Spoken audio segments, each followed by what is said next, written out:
everybody, welcome to the first video for Warzone Central Coast.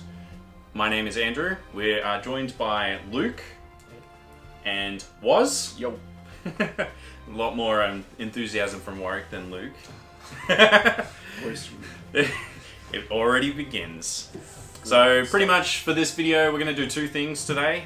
We are going to start by just introducing what we do here on Warzone Central Coast. It's a brand new channel that we are going to get started. Essentially it's 40k, hobbies, battle reports, and everything in between. We'll do some 30k, we'll do painting guides when we get around to it and stuff like that. I'm sure Warwick will help me with that. Yeah, I will. Yeah. So, also second thing today, we are going to review Deathwatch. Woohoo! Pretty. So, brand new Codex just came out last week. Lots of new stuff in it, focusing on Deathwatch kill teams and some new gear, new weapons like the frag cannon and stuff like that. So very interesting, very cool models too. Very unique army. You can put a lot of character into it, create it the way that you want to create it. Especially with the kill teams, you get the ability to put in librarians and terminators and bikes in one unit, which is very different to the rest of 40k. No other army does that. And yeah, it has a new flyer as well, which is pretty good because it can take jump and bike units, but we'll break it down more in depth as we go through it. So I'm pretty much going to go through the whole codex, all the units, break down what they can get, what they can do, and then we'll go through some opinions for the three of us, figure out what we think about it, what we think about the codex, what we think about units, how would we kit out units, what scenarios we can do with certain things, especially in tournaments, what kind of tournament structure you would want to be trying to play with them, and essentially, yeah, just trying to flesh out what Codex Deathwatch means to the 40k scene in Australia. So yeah, welcome to Warzone Central Coast. Made it because, you know, Warzone Damocles, Warzone Fenris, so I'm just going for a bit of a theme there. And then other things we'll be doing, I'll let you know, is, yeah, so big one is battle reports. It's the main one everybody watches these channels for, is the battle reports. Structurally, it will change. I want to try and get one out a week, but with 3 videos every fortnight. So we'll do 2 battle reports and 1 something, whatever we feel like. You guys. One something. Be prepared. Watch this space. So essentially, the something will be your hobby talk. We'll break down, you know, new stuff coming out, rumors. We'll do, if we don't have anything to do, we will just talk crap for an hour. And Can the video literally be called one something? And that's it. Every time. Yep. One something. Yeah, we could do that. Yep, one something. Yes. Yep, the one something video will be, yeah, fortnightly, and then we'll have one battle report coming out every week. If I don't get them out every week, it'll group together and we'll do 2 a fortnight type thing every so often. So yeah, essentially that's what we'll do. Like I said, varying structure. We'll do tournament prep battles. We've got a couple of tournaments coming up pretty soon. 1650 and 1850. The 1850 is done by our community comp, which is standard out here in Australia. We use that to tone it down a little bit. Some of the ridiculousness that you can do. Put a cap on it. Put a cap on it, essentially. So essentially, for those of you overseas or those who don't know who play and are watching this video, also here in Australia, the cap is essentially you get so many credits, and then they've made a document that tells you what everything will cost. Certain things won't cost anything until you take multiples of, which is getting that, you know, redundancy. Very strong in 40k when you've got the redundancy, you've got multiple units who just smash face. And yeah, all of that will accumulate to a certain credit cost, and that is, you got to keep it to the cap. So not only do you have to do the points, but you have to do the credits as well. So the other one is a 1650 at our local gaming store, Good Games Gosford. It's what structure's that one? Just bound. Just a bound.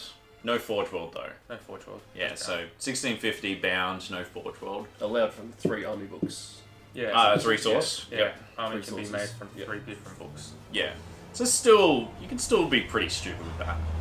I mean, Forge World has some interesting stuff and some powerful stuff, but I guess things like Riptide Wing, plus Drone Net Formation, plus Elder Cad for your Taudar Force is quite doable in 1650 points, and you get everything that's quite stupid in that, and other things like Librarian Conclaves connecting to Cult Mech, War Convocations and stuff like that. So you can still go pretty stupid. Yeah. But that one's an interesting one. We'll do prep battle reports for those. So essentially, we'll do a 1650 with the armies that we're intending to go to that tournament with. Yeah, go through the list. Go through the list. Go through why we chose them, what we thought about. We can do list breakdowns. Maybe that's what we can do on the one something. Yeah, like why everyone chose those units and whatnot. That'll be pretty cool. We'll review tournament games as well. Yep, we'll review tournament games as well. So the one something, the following fortnight of the tournament, we'll sit down and we'll talk about how we all went. We'll rotate the roster of who sits here on the panel and who went. So if you, me, and Lorcan, one of our mates went, we'll get him in, and essentially just talk shit. So that's pretty much what we're planning to do. I hope you subscribe to the channel and hope what you see you like. We'll keep up to date on our Facebook page too, what's happening, what we're doing, what's coming out, all that kind of stuff, release dates on videos, as well as some behind the scenes stuff as well. We'll probably get that sorted. We will definitely see you on the flip side. On the one something. On the one something side. So that's pretty much the breakdown for the channel. It's our intro video. We're combining it. I wanted to do a separate one, but we're combining it for this. And so coming up next is our review of Codex Astartes Deathwatch. Alright guys, we have the review for Codex Deathwatch. You guys have read a little bit more backstory than me on this. What are their backstory? Who are the Deathwatch? They're essentially they just come from all over, all the different chapters, and pledge themselves to the Deathwatch, or they get asked to join, and they do a service, kill aliens. They either stay or go. Cash checks. That's how they do it. Hit up broads. So essentially, they're the anti-alien contingent, as the Grey Knights are the anti-demon contingent. They're the Men in Black. They're the Men in Black. There they are. They work for the Inquisition as well. They are the Men in Black. Yes. So the structure of the shield is you have the Watch Commanders, and then kill team, then another kill team, and then more kill teams. And believe it or not, more kill teams. And then more kill teams after that. So very simple structure. I guess the main thing about the Deathwatch is they all come from different companies. So when you're modeling them, you can do one arm's their silver arm. Yeah, the left arm is primarily the Deathwatch insignia, where the right shoulder pad is from their former chapter, who they belong to. Yeah. So a lot of modeling opportunity to make them very unique. Do different designs on the shoulders. You can do like the different company designs too. Like this one's an Ultramarines one, or this one's a Blood Angels one, and stuff like that. And you can get like the actual the actual shoulder pads, and from those different kits and model them that way and get a little bit more detail. Plus the transfer kits give you so many different options as well. To be able to in the boxes. So, yeah, that's pretty good. Makes it a lot easier to customize it and make it a little bit more in depth. That's what everyone's really excited about. Really, is the opportunity to incorporate any chapter you like past or present as well, with the introduction of the Black Shields as well. There's nothing stopping you bringing previous Traitor Legion Marines into the Deathwatch. And it's part of the Black Shield's story as well. It goes through it a bit earlier in the Codex. It's pretty cool. I just like the fact that you can make it from lesser known chapters, like not just have your standard Dark Angels, your Ultramarines, your Blood Angels. Like you can successors. You can exactly. Successor chapters. Howling Griffins. Howling Griffins. You can have your Doom Eagles, your Revilers, your Raptors, Marauders, Scythes of the Emperor, Mortifactors, Minotaurs, Knights of the Raven, not to be confused with the Raven Guard. Very similar though. Yes. Successor chapter of the Raven Guard. Brazen Claws. Yes. Minotaurs. Minotaurs are almost like the Spartans. The Space Marines. Of the Space Marines. There are a lot of upgrade kits and things like Forge World as well that could work for many of these other successor chapters that aren't fairly lesser known. Yeah, you could buy a kit from Forge World and then there you go. You just apply it to whatever Deathwatch kit you get, which is pretty good. Complete customization. I think that's what they wanted to go with in this codex. Is just go crazy. Customize it any which way you want, even to individual unit types. 2 kill teams are never going to be the same. You can kit them out for entirely different roles. Exactly. To win tournaments, you need redundancy. They need to be the same, so they can deal with just one threat, focus it down, and go on to the next. No coherency. No coherency. All completely different, so nobody knows what the hell is going on in your army. Yeah. Like it's like, oh my god, there's one Terminator there, and there's a black over there, and that's it. My whole plan is that for every kill team that I have in my army, that there's only one from each chapter within that kill team. So there'll only be one Blood Angel, one Dark Angel, one Mentor, one Iron Skull, or whatever you want to do, and then that's the same for every other unit. So it just makes it more unique. And just say if I have a Terminator squad with Luke made this point the other night when we were talking on the phone, have a Wolfguard Terminator, have one with a Thunderhammer and a Storm Shield, and they've got their own name, and if you want to run them in the squad at this time you can do that, and then take them out, and then you could have a different Wolfguard Terminator with, let's say, a Heavy Flamer and a Power Fist, and you've got 3 or 4 different models, and you can swap them between your team and not just have 4 Space Wolves within the kill team. So you can just keep taking models in and out. Yeah, so and swapping them between. They make different kill teams each time. So basically, and then you've got your own sort of little backstory. Yeah, and in conjunction with the upgrade sprue that's just been released, you can just grab a Wolfguard Terminator box, the upgrade sprue. You can make 5 different Wolfguard Terminators, include them in 5 different kill teams. How much is the upgrade sprue in Australia? I don't know if they've released it by the it's part of the third phase. Spare sprue within other. Yeah, it comes in a lot of the kits, and you will have a lot of spare Deathwatch.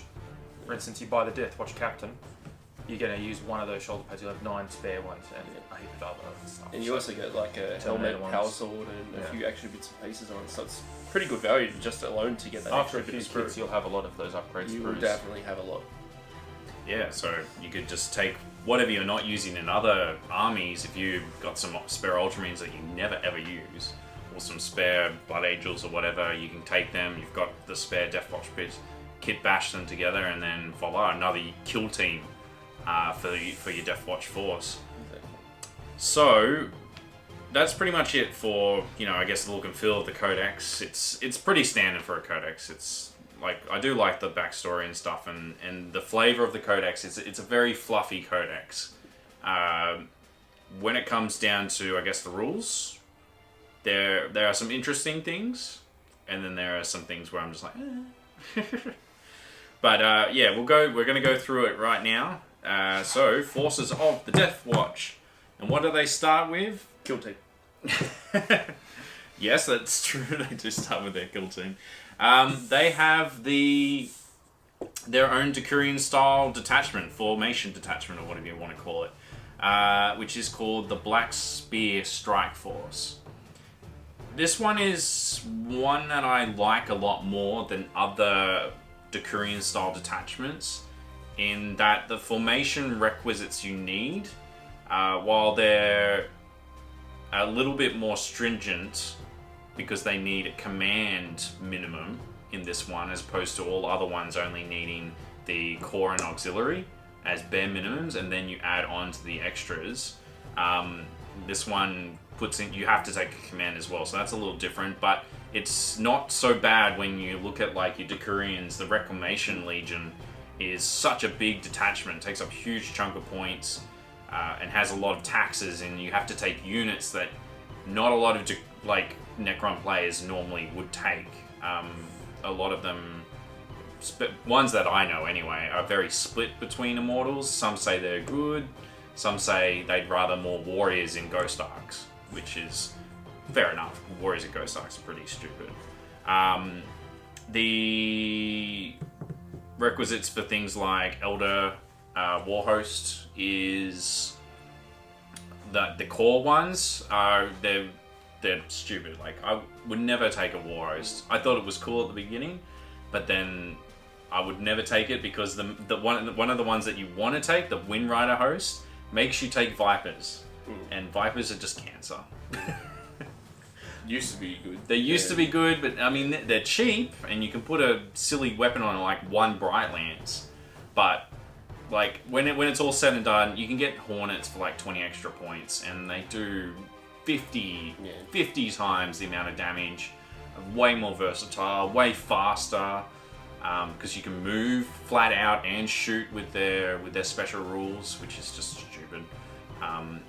And yeah, it's just, why would you take Vipers? You're better off making the Windriders OBSEC in a CAD and take Hornets than to take the Warhost. The Strike Force though isn't so silly, because it's like core choice is one Aquila kill team, which is a unit of 10 guys, maximum 10 guys, and then one auxiliary is the thing like a dropship.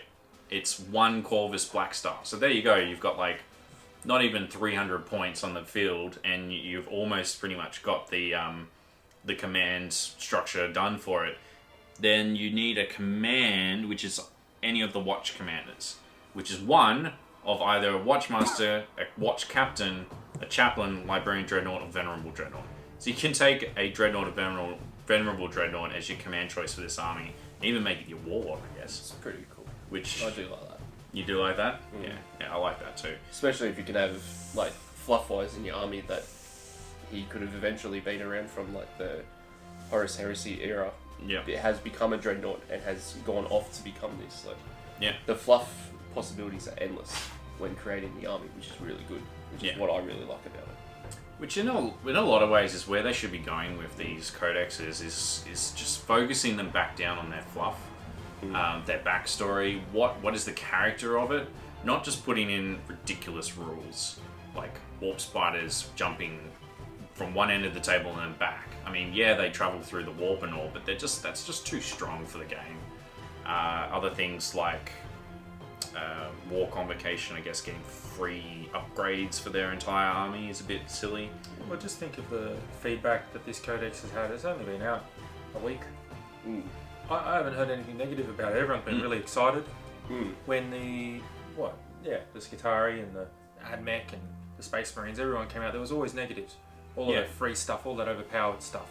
This, it's just, everyone's really excited. Really, really excited to have a go and have some fun. I think everyone just like said the endless possibility of what you can actually create in it. And the thing is, yes, it will cost more points-wise for it, but you're going to actually get something that you're going to like every single model on the table. It's not like, okay, I've got 10 Guardians or I've got a tactical squad. Like, yeah, I'm just going to send them to do whatever. Yeah. Like, you're going to make sure in in every model, and you're going to make sure, like, you're going to be like, no, roller guy. This Terminator here, he's got his assault cannon. This is Ted. Ted's my boy. Ted is my boy. He shoots his assault cannon, and he's so passionate about it. And I love Ted, and I don't want him to die. And I swear to God, if I roll that one, I will neck myself right now. This is First wound, it's a 1. Every time. Guaranteed. Ted's armor doesn't work. Ted's armor doesn't work. He keeps putting it on wrong. He puts the pants on top of his head. It's just classic Ted. It's just stupid. So, Black Spear Strike Force. So that is one of the main differences that I picked up on is the command. I don't think a lot of people realize that it does force you. It's 1 to 3 commands, so you do have to take a command. That's 1 to 3 command per core and auxiliary. So you can have 2 core and 2 auxiliary and have 6 command if you wanted. Yeah. So that's pretty good. And without reading, I think maybe not. Maybe only 3 total. Oh no! It's 3 total. Oh, yeah. okay. Yeah. No, it's because man, that would be good. Yeah, I'll just take 6 watch captains with freaking this just ridiculousness, or 6 venerable dreadnoughts. Trying to change the rules already, but He's notorious for cheating. Yeah, we could call it that. he's not. But it's just a running joke. It's that just a running every joke. time we play a game, Luke changes a rule. No Or matter for- what it is. No matter what it is, D&D, zombie side, life. he'll just Changes the rules. changes the rules. Good old Luke. Alright, so what are the command benefits? What do you get for your Black Spear Strike Force? So you're losing things like OBSEC and stuff like that. Always harsh, but the formations, they always give you incentives to take them. So first command benefit is Veteran Master of the Watch. It's your re-roll on your Warlord trait. So pretty standard for that. They all pretty much get that, to be honest. Surprisingly, a few don't. Oh, they don't, yeah. Only a couple. Only a couple. There's not a lot though. You assume it's in most of them, and then you go to do it, and you go, "Oh, I don't have it. I don't have it. I I'm don't stuck have with the this rubbish reroll. warlord trait." I rolled a 1, which is the I have preferred enemy against Tyranids, and you're an Orcs player. Sick. Yay. Alright, but the big one is the second one, Flexible Mission Tactics. So, after we break this down, I'll quickly will go over the mission tactics because the Codex is a little bit out of structure. With that, it should actually tell you what the mission tactics are first and then go into the details about your forces. Essentially, you get to reuse one of the army's mission tactics one extra time during... you get to make a change one time. I believe One by extra time. default, you don't get to change it. No, by default, whatever you've chosen is what you've got. So taking this gives you the ability to switch it once. So you can do 2 mission tactics for one game. So the mission tactics for the Deathwatch are, I have preferred enemy, pseudo preferred enemy, it doesn't get the rerolls to wound, against a unit type. So your HQ, elite, troop, fast attack, heavy support, Lord of War? I don't think it has Lord of War. No, it doesn't have Lord of War. Monstrous Creatures, one of them as well. Was I there? believe, yeah. I believe Monstrous Creatures was its own one. And Independent Character, I believe, as well. Was also That's still part as of a choice. the...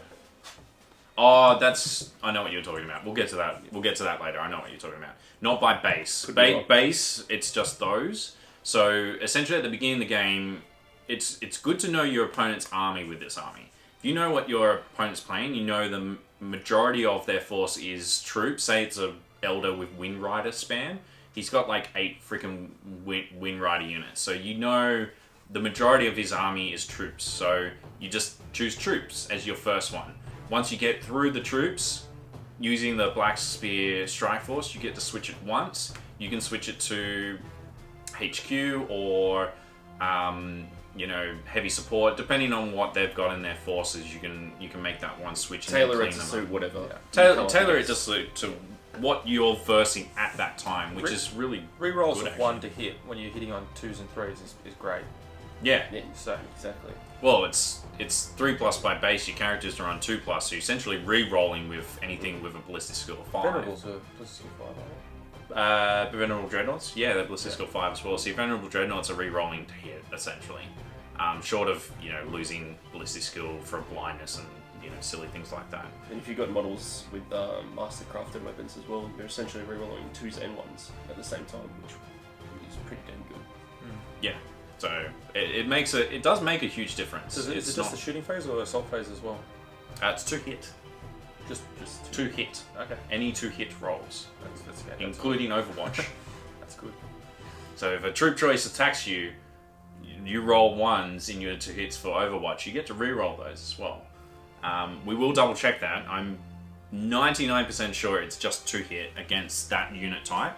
So it pays to know what you're up against. If you don't know your opponent's army in tournaments or in even casual games, you've got to ask. It makes you, I guess, forces you to get more involved with people. Exactly. Yeah. Forces you to be social. Be more social, Games Workshop says. We force you to ask your opponent, I don't know your army, you need to tell me what's in your army. Which always should happen at the start of a battle report anyway. Not just go into the game blind. Yeah. And they go, oh yeah, by the way, this guy's got this. David, who will also be on the channel, is notorious for doing that. Just puts his army down and goes, alright, let's do this. And then you charge out with like Grey Knights or something like that, and he's just like, oh, it's Grey Knights today. Oh crap, there's Caldor Drago coming straight into my lines and just chopping everything to pieces. He's just like, oh, I didn't see him. Where was he? And I was like, he was in the gunship. I told you like 6 times. Yeah. You never freaking said anything. So, usually this will allow you to change mission tactics twice. Maybe you can change mission tactics. I think you can change it once. Yeah, you can change it once, but it gives you the option to change it twice. Okay, so you can hit 3 things in a game. Yeah. So troops first, and then something So else. with the and something black spear, you can change it that's additional time, which would bring you up to 2 changes. Yeah. I think there's actually a warlord trait. I think that's in it too. Yeah, that there's allows you to get Artemis. a second one as well. There's a couple of them. Watch the Watchmaster can as well, and Artemis, special character whose rules aren't in here. He's only in Death Mask. He can let you rechange it They another usually time. release those sorts of rules in a White Dwarf as well, so I wouldn't be surprised. Yeah, or he'll come out in a new supplement that they do later on or something like that. Or they might not even bother. And speaking of Artemis, I think that it's awesome that they brought him back from Inquisitor game because he was awesome in that. Inquisitor was so good. Bring it back. Yep, you heard it here first, Games Workshop. Bring Inquisitor back, Kago. I'm coming for you. And the last command benefit is Sudden Onslaught, which pretty much is all non-vehicles have Deep Strike. So that's pretty good. We'll go through some of the units, war gear and stuff like that, that essentially will really benefit for it. So it kind of makes it a pseudo Grey Knights army, but it's better than a Grey Knights. Because More flexibility. it's more flexibility. You get drop pods. It's just... You get drop pods in Deathwatch. You don't get them in Grey Knights, which once the drop pod comes down, you got a locator beating. The rest of your army just comes around that drop pod, and you're suddenly right where you want to be, and you can hit where you want to be. So very good, like beta strike army. Not like the Grey Knights. The Grey Knights obviously lose that because they get the ability to come out first turn with Deep Strike. But I think this is better. Being able to drop, well, essentially bring bikes. deep strike anything in. Any non-vehicle, yeah. Yeah. So Terminators, bikes, jump infantry will automatically get it anyway. But all your kill teams, kill teams can come out without even worrying about it. Any just normal veteran units can It's come out awesome. without it. You can drop everything. If you give everything a flamer, everything's going to die. Everything. Yeah. Because of mishap. Do walkers count as vehicles? You're the only one that mishaps deep strikes around here. This guy. There are more. Yeah. So There's all the different flavors of kill teams. You have the Aquila kill team, and then you've got yeah, we'll a lot go. of different ones. We'll go through all the different kill teams in a little bit more depth. They're all essentially just a different type of unit with a veteran. One will be Terminators, one will be bikes, one will be Vanguard, that sort of thing. And the bonus that they get essentially is they get to wound against a certain type. So they're set. So each kill team will get a to wound reroll of 1 against a certain unit type. So for tournaments, you would almost unanimously go for the troop one, because then you get to the rerolls of 1 to hit against troops, and then the rerolls of 1 to wound. The only disadvantage is these are formations. They're command benefits to that formation. You can't change the to wound one. You can change the overall armies to hit 1, but the individual kill teams will only ever have a to wound, like a reroll on their to wound versus that one. You can't change that. So you got to pick them a Seems like little they're bit. trying to give you incentive to take a split. lots of different types. Take one of each. It's a wound against a certain type of. I'm going to deep strike this kill team next to your monster's creature. I'm going to deep strike this one against the big block of troops here. I'm going to deep strike this one against your And heavy of course, if support you're line. going to do like a Terminator squad with melters or anything like that, of course you're going to make them go after heavy support or Well, the veterans, things like that. every single one's got a veteran, and you can kit the veterans out with 4 special weapons of anything you want. You can kit them out with grad guns, you can kit them out with melters. It's not even including combis. Yeah, you can do the combis as well. So you either have the choice of either just going the straight grav gun, or you can do the combi grav, or the combi melter, or the combi bolter, or Combi whatever. flamer. Combi flamer, that's the one. I was like, combi bolter. It's already a bolter. But the good thing is, we will hit on that, is they get the special ammo for their combi Every weapons. unit has special ammo. Pretty sure. Oh, and I double checked that. It doesn't have not- for heavy No, bolters. it's no. yeah. It's only I double bolters. checked that as well last night. They've got Hellfire rounds, I believe, anyway. The heavy bolters. Yes, they do. They have it built in, I'm pretty sure. So, we're going to kick things off with our HQs for the Deathwatch army. Is the Watchmaster. So this guy. So his model hasn't come out yet. I think it's in the 3rd release window for the new stuff. But he looks insanely good. He looks pretty boss. Very well modelled. He's a pretty sexy model. I will say that. I like the fact that he's got a gun blade. So he pulls it down. He's got the trigger down here. So he freaking gets it down and he's like. Ah. That's pretty cool. I did not even notice that at first. That is awesome. So he's 175 points. What's a normal captain guy from Space Marines worth? Yeah, About after you that. kit them out, around that cost. Okay, because he comes. He Your comes general with a few bike things. with Shield Eternal and others, all the Power Fist and all that kind of stuff is, I think it's over 200 points anyway. Yeah. Normally, and that's what a lot of people use. Yeah. The so it's the exact same stat line as a commander in the Space Marines. Yeah. So he He's got comes. Artificer armor. Yeah, he's got artificer armor by default, which is just actually no, it's not even that. It's He just doesn't have it. built He's just got into a 2+ save. He's just got- Default. So he's got frag, crack grenades, because we love grenades, and iron halo, so he gets that all important 4+ invulnerable. Guardian spear is pretty nifty. Very cool. 106. Let me see if I can bring it up. 106. There we go.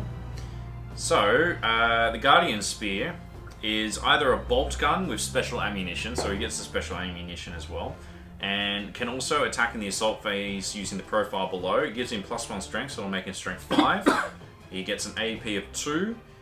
It is a two-handed, so he doesn't get the additional attack, but he gets a special rule called block. So once per turn in the assault phase, a model equipped with the Guardian Spear can attempt to block a single attack that targets them. After the to-hit roll is made, you roll a dice. If the result is higher than the to-hit roll, the attack is blocked and has no effect. Attacks that do not have a to-hit roll cannot be blocked. Good if you're up against a knight and you don't want the D's coming on your face. That was Very poor choice of words. Extremely poor choice of words. I 100% meant to say And that. you were worried with what I was going to say. Anyway, sexual innuendos aside, he also has the thing called a clavis. Clavis. Which is... I've gone too far. Oh, there it is. So it subtracts 1 from the weapon skill, ballistic skill, and initiative characteristics of any vehicle within 6 inches of a model that is equipped with it. So if he's running around in like Astra Militarum gun lines, and say they're not using the Emperor's Fist formation, they have ballistic skill 2, which is pretty good. Same with any other army, I I guess. believe you can give most of your characters a Clavis as well, so you can have a few rocking around, knocking vehicles' ballistic skills down. Yeah. Do it against Dreadnoughts would be good as well. Dropping their initiative. Yeah, the Dreadnought is very important because I think what's the initiative on the Dreadnoughts? Normally it's normally. 4, so they hit pretty hard pretty quickly then Yeah, so you knock it down to 3, you get to hit it first. before it starts killing If things. you've got something to hurt it, that is. But it is an initiative 1, unless you're using a Dreadnought. Yeah, that's true. Hopefully you have your Thunder Hammers and stuff like that in it, but I guess at the end of the day, it's still going to go first. Yeah. So maybe not the anti-walker that we think it is, but it's still pretty good. So he gets mission tactics, and they shall know no fear, and independent character as normal. Also has a one-off special rule, Master of Tactics. So if the Watchmaster is your warlord, you can change the army's mission tactics one extra time during the mission. Usually this allows you to change mission tactics twice during the game rather than only once, but if your warlord has the Vigilance Incarnate warlord trait and includes a Black Spear Strike Force, you are able to be changed 3 or 4 times. So there's a warlord trait, obviously, that does the same thing, and the Black Spear Strike Force also does the same thing. So you could cycle through 5 changes, which is 4 changes, which will give you 5 different unit type options. Because you start base with 1, do 1 change, 2 change, 3 change, 4 change. It's pretty good. Effectively, you can nullify the troops, move to fast attack, move to HQ, or if, say, you're versing demons and they re-summon troops, you can go back to that. You can go back to troops if you need to cull some of the summoning, which is pretty important. Or, of course, with reserves as well. Yep, the reserves, that deep strike out, and you've been switched to heavy support, you can switch to troops and then switch back to heavy support to try and take down the flying demon princes, or switch to HQ if he's got them as HQs as well, like a demon flying service army or something like that. Yes. So that's pretty important. May take items, not make items, from special issue war gear and relics of the Vigilance. So we'll go through the relics separate at the end, and then your special issue war gear is your Auspex, Combat Shield, Multibombs, Teleport Homer, and digital weapons. So pretty standard gear there. So that's pretty good. Next one is Watch Captain, 95 points. This is your cheapest chips HQ. Same stat line as a normal captain, except I think he's got an extra weapon skill. No, they're usually 6. They're 6 as well? Okay. You can tell I play so much Space Marines. Bolt pistol, close combat weapon, frag grenades, crack grenades, Iron Halo is standard. It's only got a 3+ save as standard, but he can take special issue war gear. You can take Terminator armor. Oh, you can take Terminator armor, so he doesn't need You to. might be able to take Artificer. Yeah, you can take Artificer and a jump pack. Yeah, there it is. Yeah, and a Storm Shield. So pretty standard. Same thing. Same special rules. He doesn't get anything special. He's just you build your own captain type guy. Pretty standard for the Space Marines. So it can go to a bolt gun for free. It does come with Iron Halo too, which is good. Yeah, I think Normal it's just captains do. a normal They captain do? plus Okay, special that's ammunition by the looks of it. Yeah, that's really cool. Yeah, normal captains come with Iron Halo. We found that out in one of the other games. May take items from pretty much everything, and yeah, so you can kit him out as a jump pack captain. You can give him Artificer army. You can make him Terminator captain, which gives him Stormbolter and Power Sword base. Close combat weapon with a Xenophase blade. The Xenophase blade is pretty interesting. Any successful invulnerable saves that the opponent makes from a Xenophase blade has to be re-rolled. So really good against It's wraiths. essentially a power sword, right? It's a power sword, but with that rule. Yeah. So essentially, if you're versing wraiths or something like that, if he's got all these 3+ invulnerable saves, he goes, I made all but like 3. Well, good. You need to re-roll the other 5, or he won't have that many attacks, but you get the idea. It could potentially be that many actually. Now that I think about it, because the Xenophase blade can go on the captain, it can go on the veteran sergeant. In each veteran unit, I'm pretty sure. We'll double check it. Correct, which could be a Black Shield, which has the chance to double the attacks. Yep.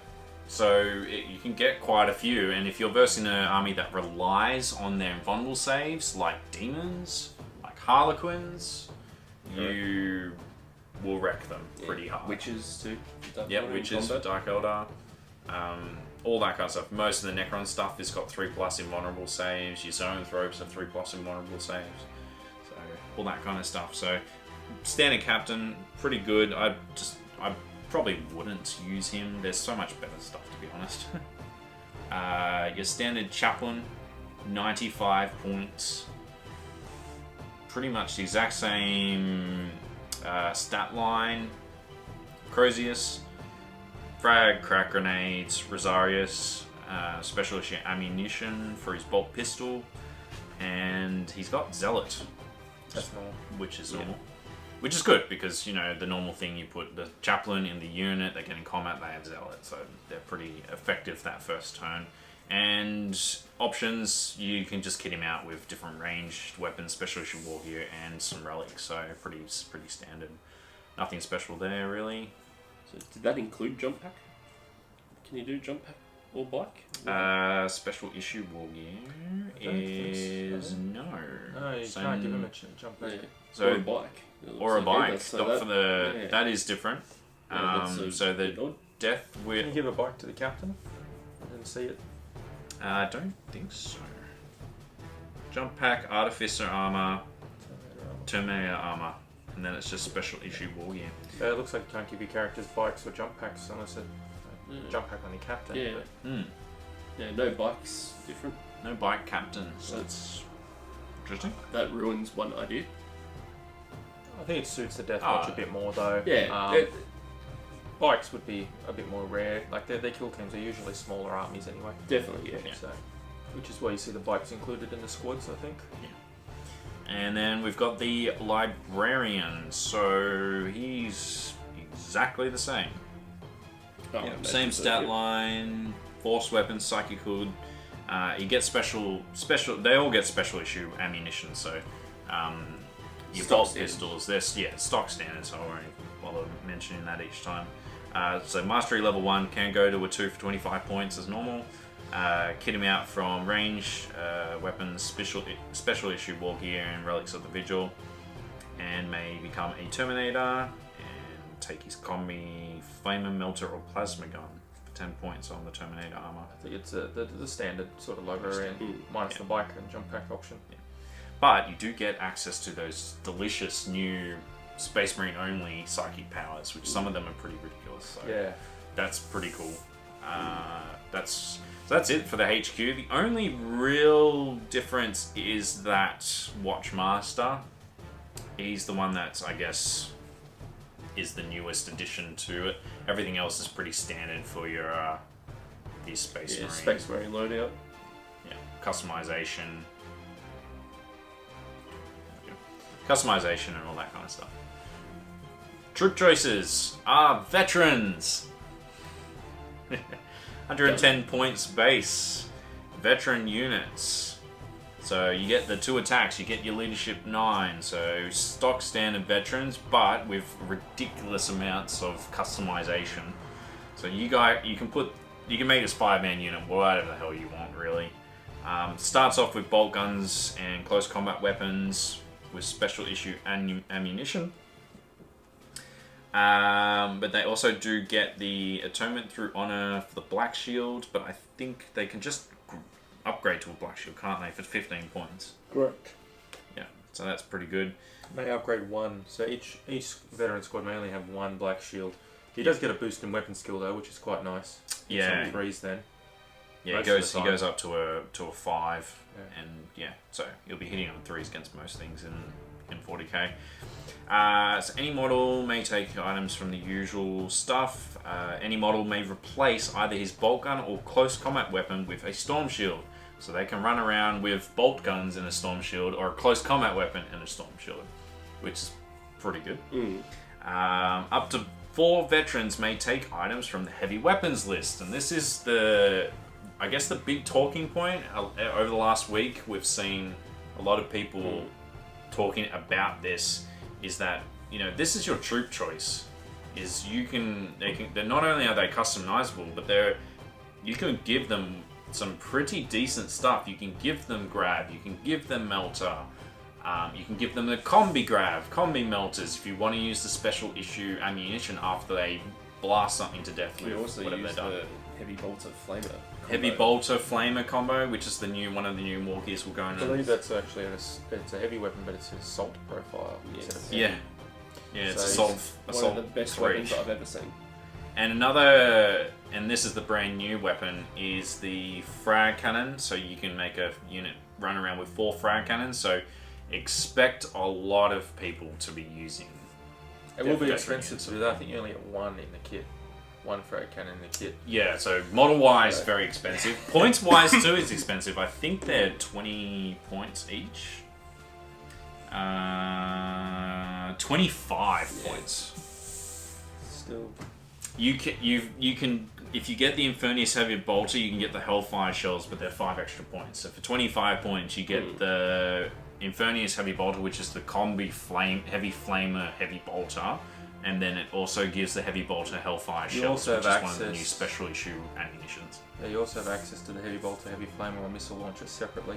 It Yeah. looks like that and the frag cannon's the only heavy weapons. Yeah, but they also can take special weapons. Yeah. Which is your Deathwatch shotgun, Stalker Pattern bolt gun, which will go in over melter gun, grav gun, plasma guns. So just whatever Just, the hell you um, want, and your normal yeah. range weapons. They can take anything from heavy, special, and ranged. Oh, and having access to Inferno pistols quite nice as well. Melee, ranged, or special, or heavy weapons. So lots of options. you can do whatever the hell you Ridiculous amount of want. options. You can. Yeah. It's completely just whatever. I'm going to build my veteran units how I want with whatever I want. You could basically make them a close combat squad decked with storm shields, move them up the field. You can make them basically a troop choice devastator squad. You can You Essentially, have like by 3 storm shield guys, and then you put the 2 at the back with that new double the super heavy thunder hammer. heavy thunder hammer, which is a auto strength 10 AP2 sundering weapon as per normal. Correct. So and you just have the Pretty storm insane. shield guys walking up in like a And phalanx roll formation. of a 6, they have a Instant death. yeah, it's pulverize. Yeah, is what it's pulverize is the called, rule. which you definitely would be being hit with that. You are dead. Yeah. things bigger than the model. It is. It really is. It's 30 points, very expensive, but if you get it in combat and it's against something that doesn't have Eternal Warrior, it is dead.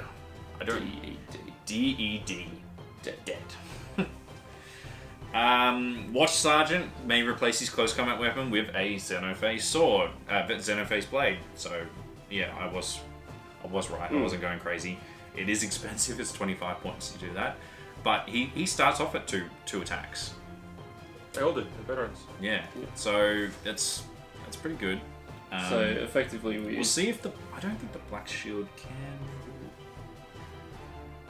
Because what is after full veteran? Any veteran replaces any upgrade 1 veteran to a Black Shield. correct. So yeah.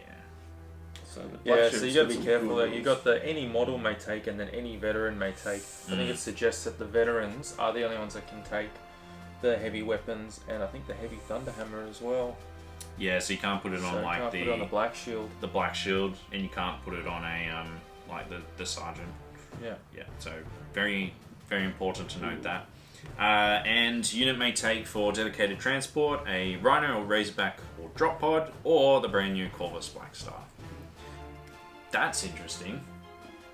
A lot of option. A lot of option. You can do it whatever you want. You could do like the Oyami could be just a CAD and have like 7 veteran units with just Corvus Blackstars. Correct. And you're like, oh man. While that is retarded and very like it'd be like just silly. Almost something that I would do. Yeah, Flies Yeah. everywhere. you're gonna do that, aren't you? I'm probably 100% going to do that. But with 6. But with 6. Oh, God. And 1 Razorback. All right, moving on. So that's their only troop. They don't have anything else. This codex is, for lack of better understanding, it is designed as an allies codex predominantly. It can be taken by itself as much as the Skitarii and the Cult Mech can be taken by themselves, and it has a lot of stuff that makes it easy to do it. They are very expensive, but in terms of like options, they are a little bit more limited than. It's the same as Harlequins, basically. I'd say they're the Yeah. Like closest Harlequins are not Harlequins, based to be a full They're army the- by yeah. themselves. They're meant Harlequins, Eld to Elder, what to be Deathwatch is Deathwatch Space is the Marines, Space basically. Marines. So expect a lot of, chop and change, and you probably won't find a lot of people will just run straight Deathwatch.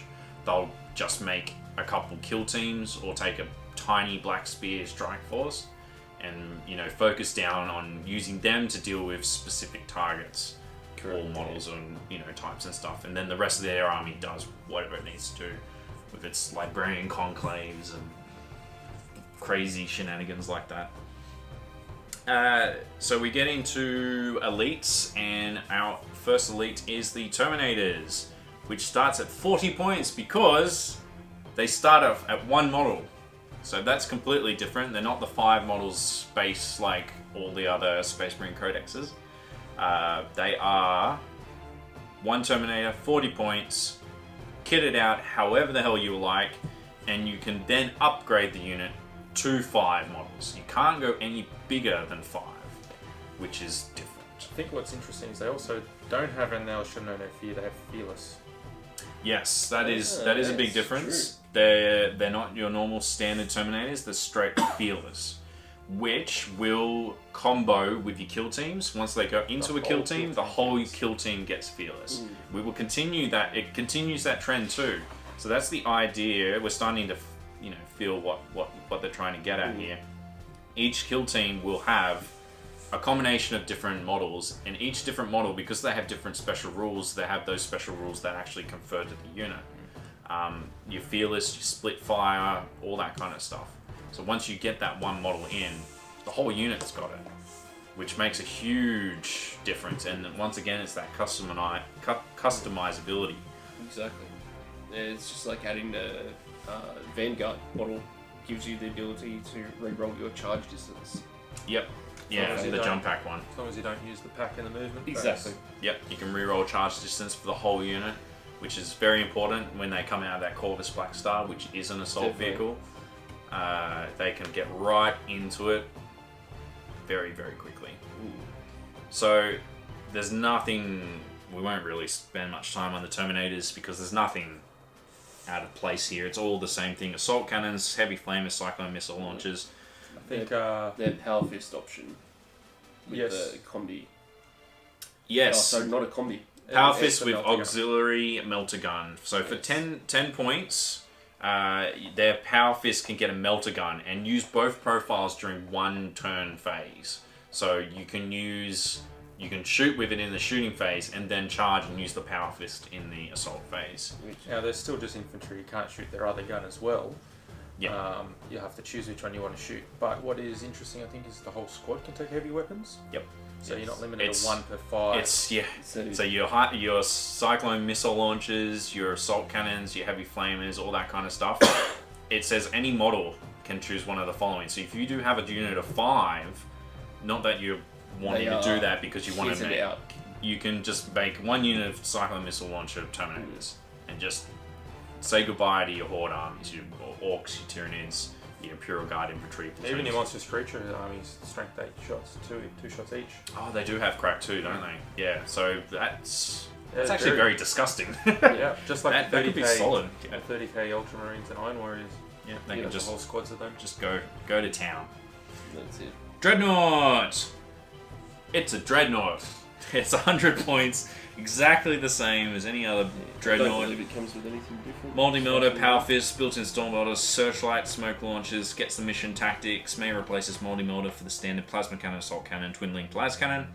Power Fist for missile launcher, built-in storm bolter for built-in heavy flamer, may take extra armor, may jump in a drop pod.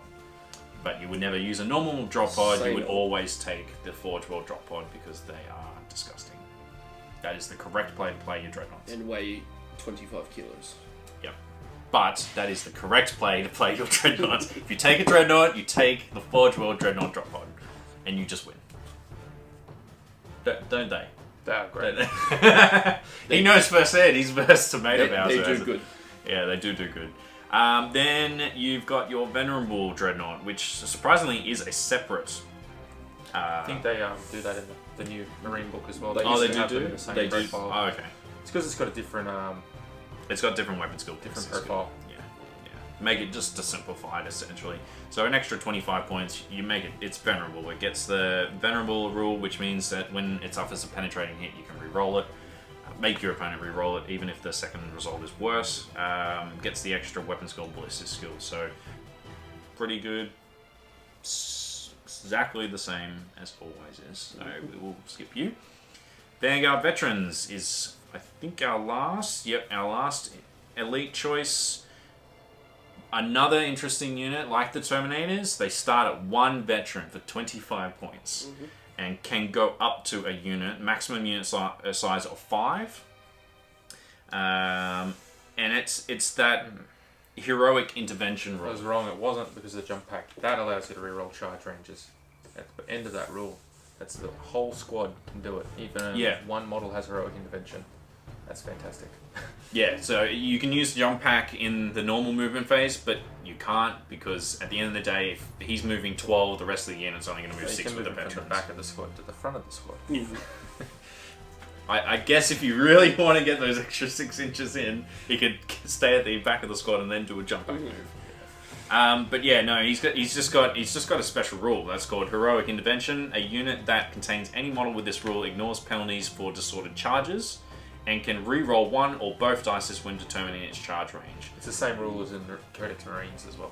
Yeah, so it's the same thing, but obviously here, once it's in kill team, the whole unit gets to re-roll its charge and doesn't count for being penalties for disordered charges. Which is quite huge. If you've got a fairly large kill team, maybe you can get up, I think, 13 models. Oh, no, It's 10 Cans, max. doesn't It does happen.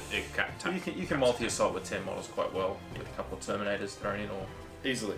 Vanguard Vets. Yeah. So, yeah. And for him, he's exactly the same, I think, as a normal Vanguard veteran. You can just kit him out with the lightning cores, power weapons, hand flamer. It's like a short-range flamer pistol It's thing. a strength 3 flamer. Okay.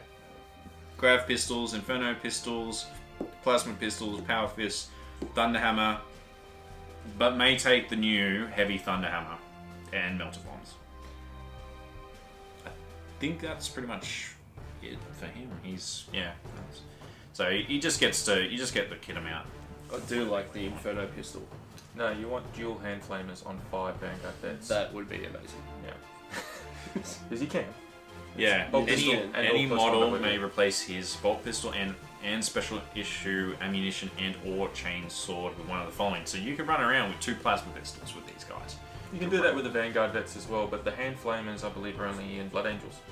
And I don't think they And the have Inferno Vanguards. Yeah, and I don't think they have Vanguard Vets. I think that Sangregard or something is the replacement there. So it's nice to get those options too, obviously, because you can make them Blood Angels. What's the other unit? The black unit for Blood Angels? Death Company. Death Company. I was about to say Death Guard. I'm like, no. Deathwatch? Deathwatch, no. That's Codex, no. Stupid work. Alright, so he's pretty much, yeah. And continuing that theme, once again, we go into fast attack. Bikers, 30 points. 1 biker can go up to 5. The new kits are not too bad. What are they, $100 for 5? So they're 10... eBay get it cheaper. Yeah, you could do that. They are fairly well priced though for bikes. For they are, yes. I think the original one was 3 bikes for $70 or something, wasn't it? Yeah, I think it's $110 is 5 bikes. Yeah, Is what's on the GW website. Something like that. Okay. So they're cheaper. If you want bikes in your normal army, buy these guys and just don't put the upgrade kit on them. Yeah. So some cheekiness there. So yeah, for 30 points you get 1 biker. He has the bike stat line: twin link bolt gun, close combat, frag, crack grenades, special issue ammunition, skilled rider, and split fire. Surprisingly, the skilled rider also goes on the unit. I read that from everybody was just like, it actually still confers, because as long as one has a skilled rider, it will confer to the unit. Which is But- really nice, because you can not take dangerous terrain from deep striking then. That is true. That's true. You just don't get the +1 jinx save. My veterans are jinking. Everyone gets a jink. They're all Everybody. harlequins. Yeah. Just cause, you know, they're just because. And the split fire, so half the unit can shoot at one target, the other half can shoot Split at the other fires are target. great, especially if you want to kit every biker with, It's a tough say, a thing. I melter thought gun. It was just one model in the unit can fire something different. Can't remember. We will check that very quickly. I think it's just one model in that squad can fire at something different, which is nice because then you can throw a missile launcher in there or something and fire halfway across the board before charging. Well, no, not if it's a missile launcher, but Yeah. yeah, the idea. Yeah, I get the general idea. Split fire. When a unit contains at least one model with this special rule shoots, one model in the unit can shoot at a different target. Okay, Yeah. that's right. So, but that's still important because at the end of the day, what that will pretty much means is that in your kill teams, everything will focus down one thing, and then your Cyclone Missile Launcher Terminator will shoot at something else, or the biker with a grab pistol will shoot at something else, or That is really cool. That is you know, or the librarian, or sorry, one of the special, like the frag cannon on one of the veterans will shoot at a different target. So if you think, 3 frag cannons or 3 multi-milders are enough to kill that tank, do a pop shot with one of the other guys into one of the other tanks that are right next to you. Because, you know, you could be versing gladiators. And they have 17 Razorbacks. So having a melter gun in your squad comes in handy then too. Yep. If you're in the middle of it. Yeah, you don't waste everyone else's shooting because you can't hurt the vehicle. Just shoot the melter gun out, shoot something else. Exactly right. Something to note too, because we just read that rule, split fire is just one. So the moment you put one biker in, the unit gets one guy that can shoot. If you put a second biker in, it's not going to let you do 2 guys. No. It's just one. But that's still fine. Like that's good. He gives 2 bonuses, Shield Rider and Split Fire. That's quite nice. They can take teleport homers. So the bike unit can run around with a teleport homer, and then the second unit that deep strikes down can come straight next to it. So there's a very Which good is- synergy Well, as you with say, deep that's striking with in this that. army. Well, with the skilled rider, by doing that, by having the teleport homer, if you're into terrain, you can drop down near it, and you're not going to take the penalty from it. Not which going is to great. take a penalty for dangerous terrain, so very good to go. I need to go on top of this building to shoot down clear line of sight at these guys. You can put them there and not care essentially that you're going to take 7-10 dangerous terrain checks. Exactly right. Rhino, Razorback, Drop Pod. They're all exactly the same. When we come to it, Corvus Blackstar. This is one thing that I'll point this out first because a lot of people I've seen on forums and on other YouTube channels as well have pointed this out as well. The Death from the Sky supplement tells you that this is a replacement for the rules in the rulebook. Here it says, Death from the Skies. The combat roll and the spirit and agility values of the Corvus Blackstar have been included for players who will use the rules for Death from the Skies. So it is now an option, not a requirement. Which I think was the general idea anyway, because if you want to make your games even more complex and longer by putting in a whole other phase for just your flyers, then you can go right ahead. But for normal tournament play, I don't think Death from the Skies is a you good don't idea. have to do it yet. It's also a massive disadvantage. A lot of people don't take flyers; they take anti-air guns, Yep. and Correct. you're giving 2+ reserves basically. by not 2+ taking a reserves, flyer. and if they come out in a certain formation, your anti-air is... cover, all these other sorts of things. Like, yeah, it's a massive boost. Death from the Skies. I think it was something, just as a little tangent to what we're discussing, I think it was they just wanted to sell more flyers. That's essentially what They had it no was. problem with me. Zero problems. I've got more flyers than you. You do actually have. I gave you that extra flyer to put you over the edge. You did. Oh, you gave me it. Okay, Gave fair you it. enough. Yeah, fair enough. So Corvus Blackstar is Blister Skill 4, front side armor is 12, rear armor is 11, so slightly different to the Storm Raven. If you're using Death from the Skies, if you're mentally crazy and want to put yourself through such a arduous stupid thing. You get the combat roll. It's an attack flyer. It's got the pursuit level 3 and agility 2, so it's not really going to be making too many 90-degree turns at the end of its movement with only an agility of 2, because you've got to roll equal to or under on a d6 for it. I think so. Yeah. I'm not sure. I'm pretty sure it's kind of like an initiative test or a leadership Stat check. It's a stat check, essentially. And pursuit is only used in the Death from the Skies. Can't you use pursuit to increase its movement? So it goes up. What is it? Pursuit 3. Goes Oh, from it's plus 3 minimum. on the. So its, instead of it being 18 to 36, it's now 21 to 39. That's right. I think. Yeah. I think that's how that works. Yeah. We'll do a. We could probably do a review of Death from the Skies. Which that's kind of a downside, I believe. A lot of people like to move the minimum 18 to sort of position it and make themselves move further by minimum distances. It can go into hover mode, so it's not a huge disadvantage for like things like a Corvus Black Star. But if you're putting like it has pursuit 6 on something that's just a flyer, if it's not able to make like its agility check to bank harder, it's going off the edge of the board because the minimum increases, and like you said, it goes up to like 24 inches, and that's a fair distance. Comes stock standard with twin-linked assault cannon, Black Star cluster launcher, 4 Storm Strike missiles, ceramite plating to make sure that your melters won't hurt it. It is an assault vehicle, so the moment it goes in hover mode, the guys get out of the transport. They are getting straight into the action. Its transport capacity is 12 models, and this is the main difference, it can carry jump, infantry, and bikers. So it's great for taking your kill teams in. Exactly. You got to be careful with But that. you've got to be careful. 12 models. Yeah, it's 12 models, so if you've got 1 bike and 1 jump troop, They've taken up 5. they've taken up 5 spots because the bike is very I bulky. think so. Yeah. I don't know. It says it. I think it's in the rulebook. Oh, damn it, yeah. I'm pretty sure bikes are very bulky. And Even if they're not, it essentially usually means that plate you for 2. can't put a full squad of 10 if you're taking bikes and things like that. If you're taking like the Terminator variant, you can fit them in quite comfortably because if you take 2 Terminators in it, that's it. It's good to go.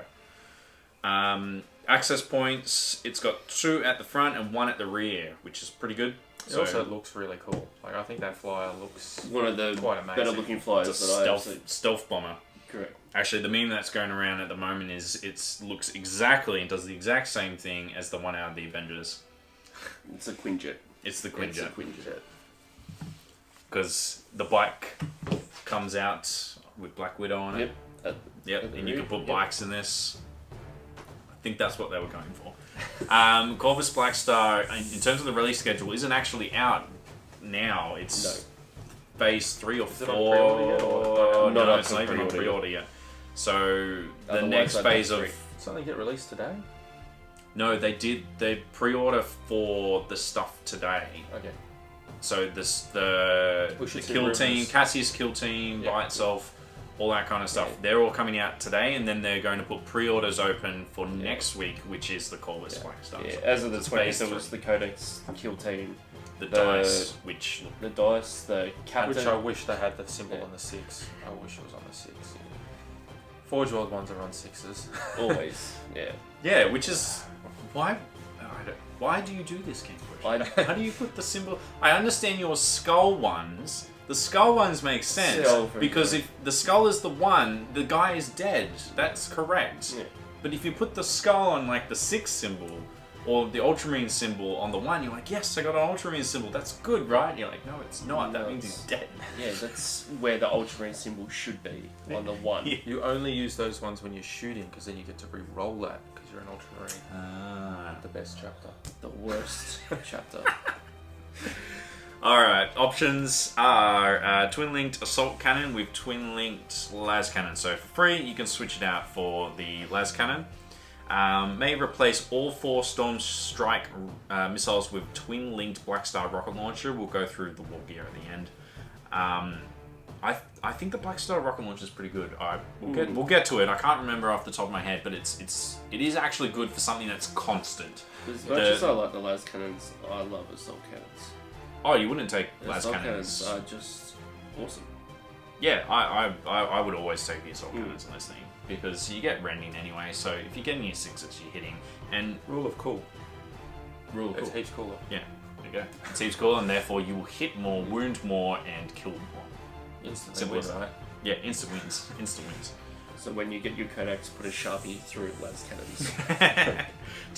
Not allowed. Not allowed.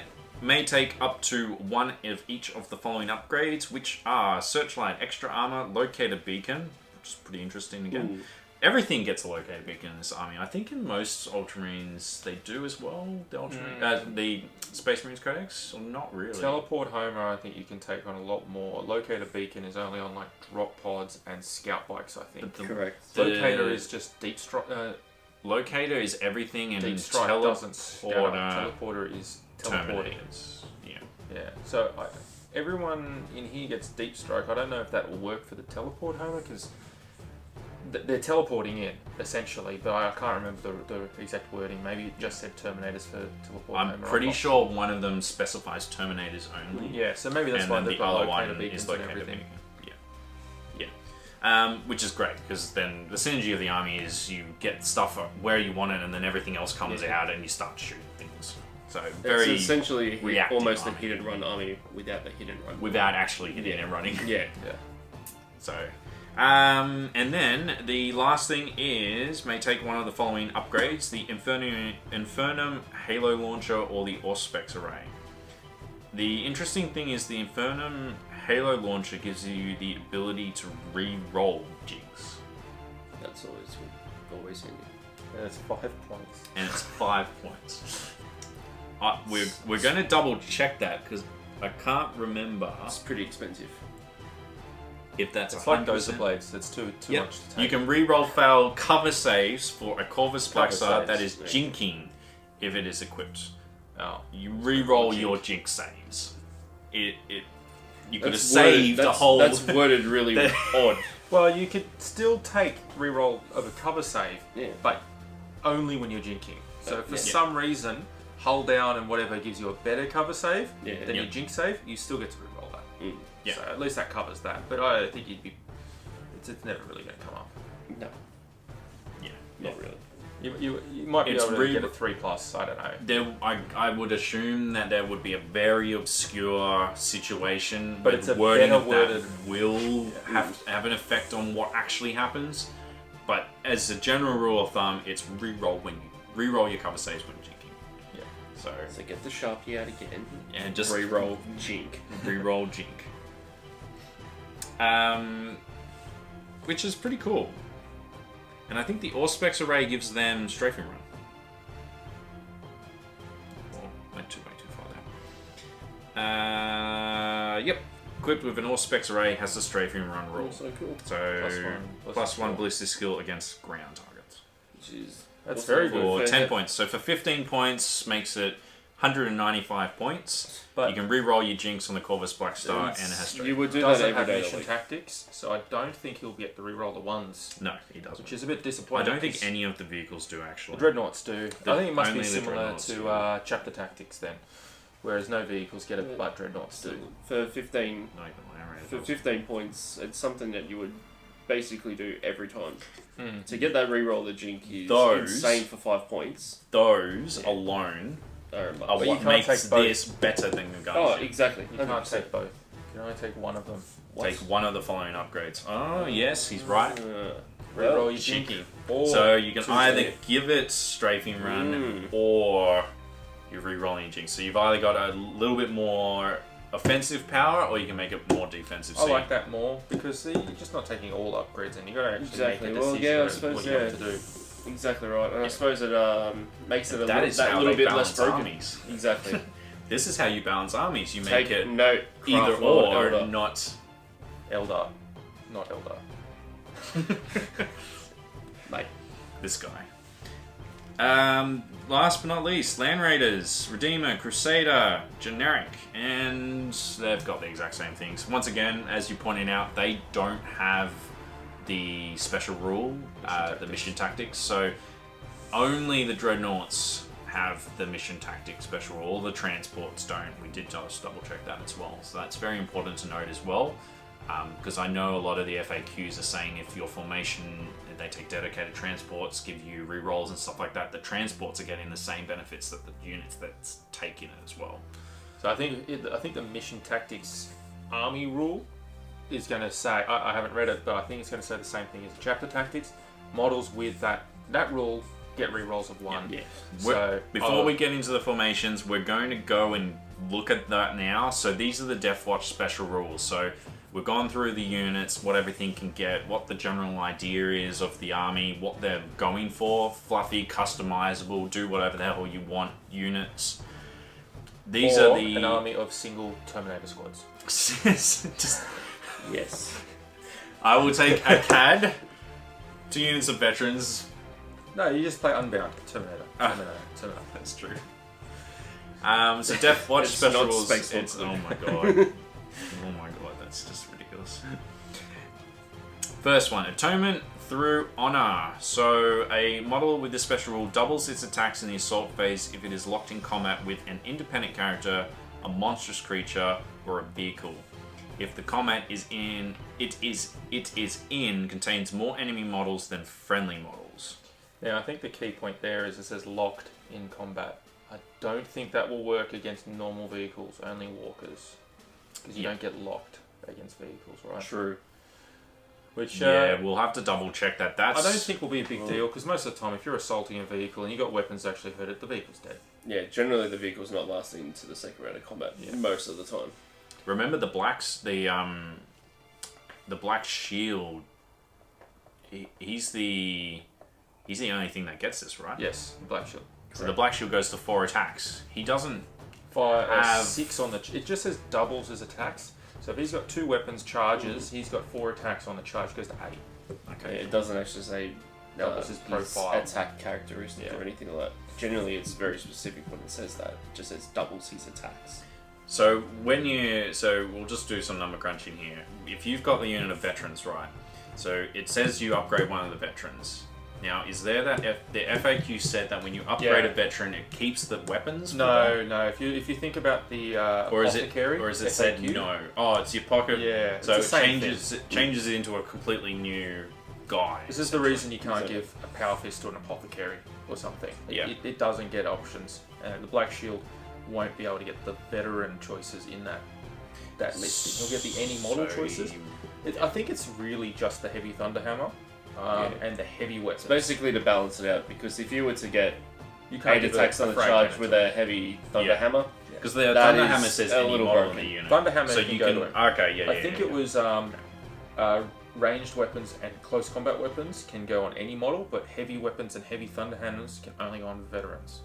Okay, cool. So it kind of makes sense. Like the heavy Thunderhammer seems quite powerful, and to give it to a Black Shield would be a bit crazy. As I say, 8 And attacks giving him is a heavy ridiculous. bolter, why would you give him a heavy bolter? Yeah. Especially if you were to say pick heavy support, and you were to do that, and you've got the rerolls of 1s and rerolls of 1 to wound or anything like that on it, that is almost instant broken.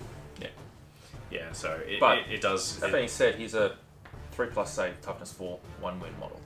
True. He's a normal veteran. But There's he's not nothing going to be anything the one special. that's at the front of the unit. He's always going to be He'll hidden. be at the back. Behind The the shield shield. will come up, and then you just He's challenge the independent character and He's smash pretty their face awesome. Maybe you want him to be up front and center.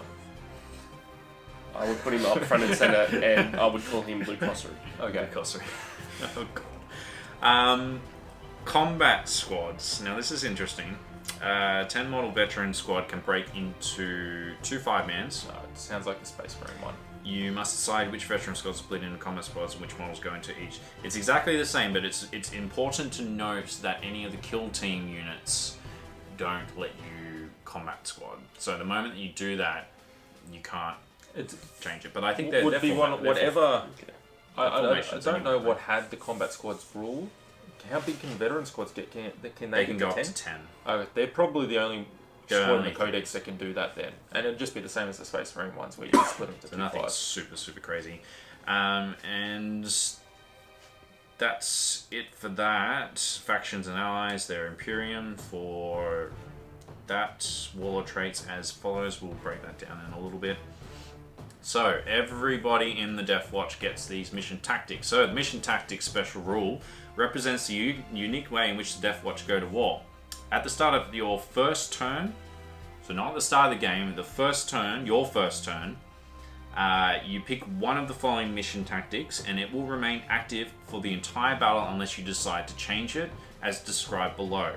As long as the tactic is active, it affects all units in your army that have the mission tactic special rule. So you're exactly right with that. You have to have the mission tactic special rule in order to get it. So you can't take them as an allies, put them as Space Marines, and then suddenly go, everything shoots and rerolls ones.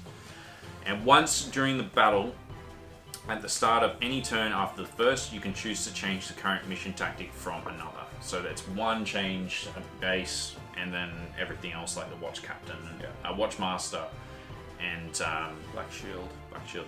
You can actually get it Warlord higher than trait. that, because if you take the Watch Master and Artemis And get the Warlord trait the Black Yeah. Shield.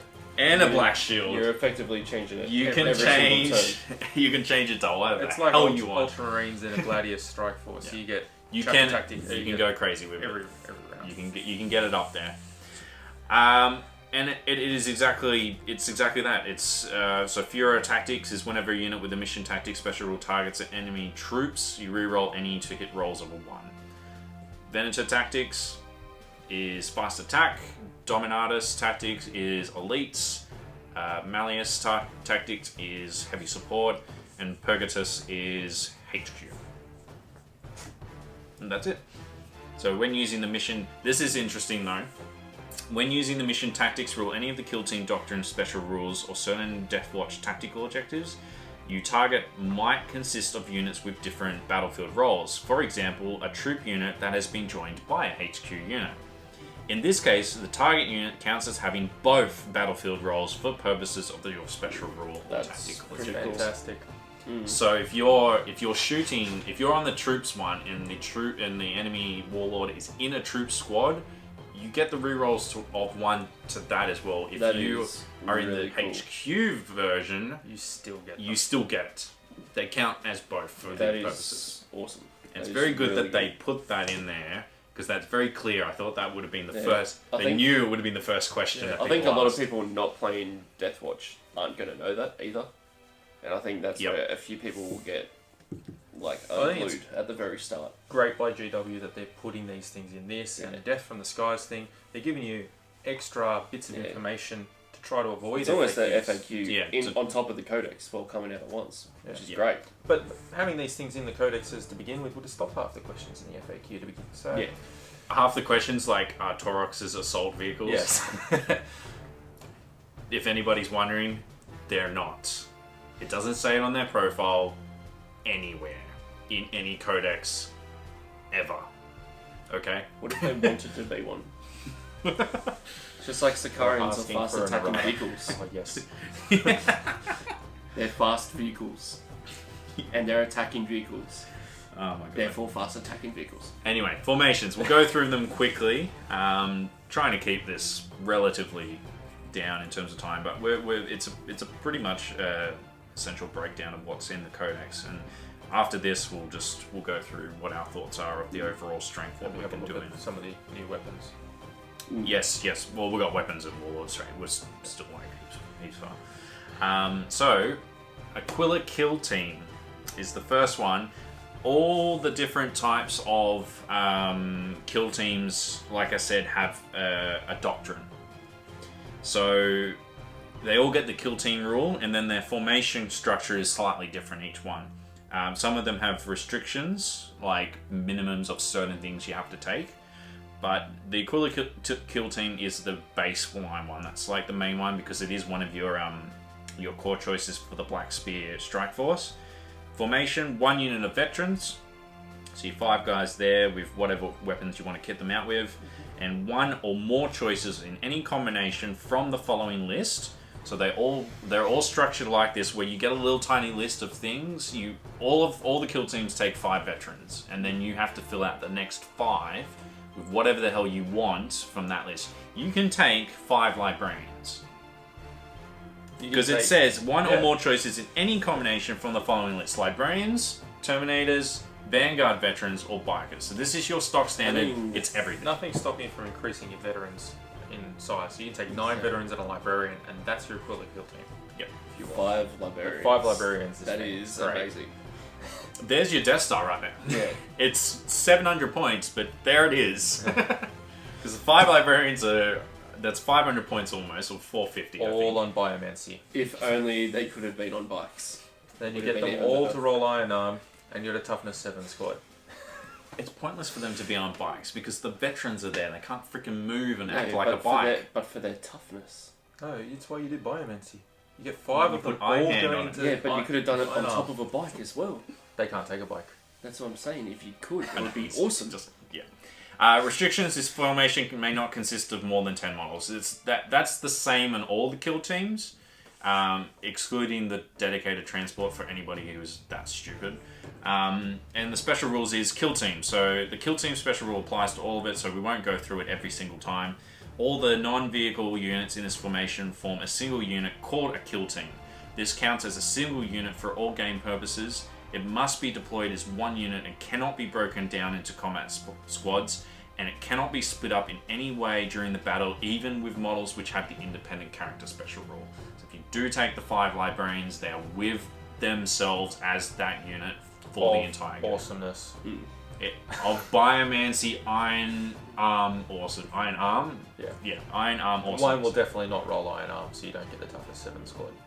That's when you put Captain Blackshield out the front to die. Yeah. So, Aquila Doctrine. So this is the first doctrine. The Aquila Doctrine is actually a bit of an everything.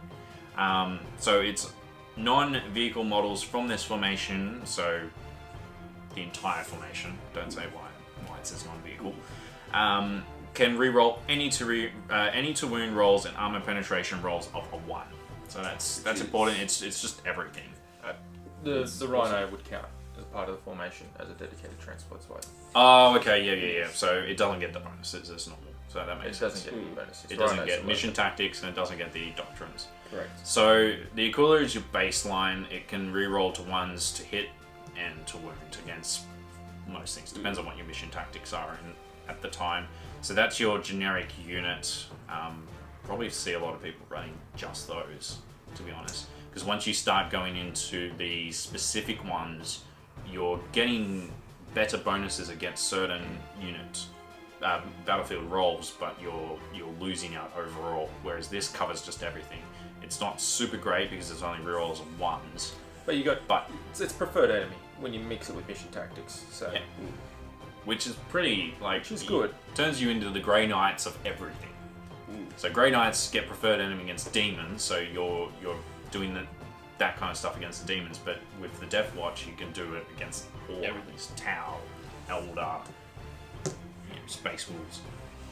Führer kill team, so as we said before, the Führer, so the mission tactics are obviously each type is a different, Führer, Aquila, all that kind of stuff. They correlate, so the Führer is obviously the to-hit rolls of 1 against the troops. The Führer kill team gets the doctrine to re-roll any failed to win rolls and armor penetration rolls against troops. So that's what I was explaining is that, as you get the more specific versions, rather than getting just re-roll to 1, they get just plain re-roll. So they become really effective at dealing with 1 battlefield roll. The combination of this one is 1 unit of veterans and 1 unit of terminators, so there's an extra default 1 restriction extra there. And then any choice of the following in any combination: librarian, vanguard, veteran, bike. So it looks like that's the theme. From now on, it'll tell you veterans and something, but then the rest. And are then the optional. rest are optional. Yeah. Well, And then so they you may have not to- consist of 10, and at least 1 veteran must be armed with either a Deathwatch frag cannon or Infernus heavy bolter. So that's another.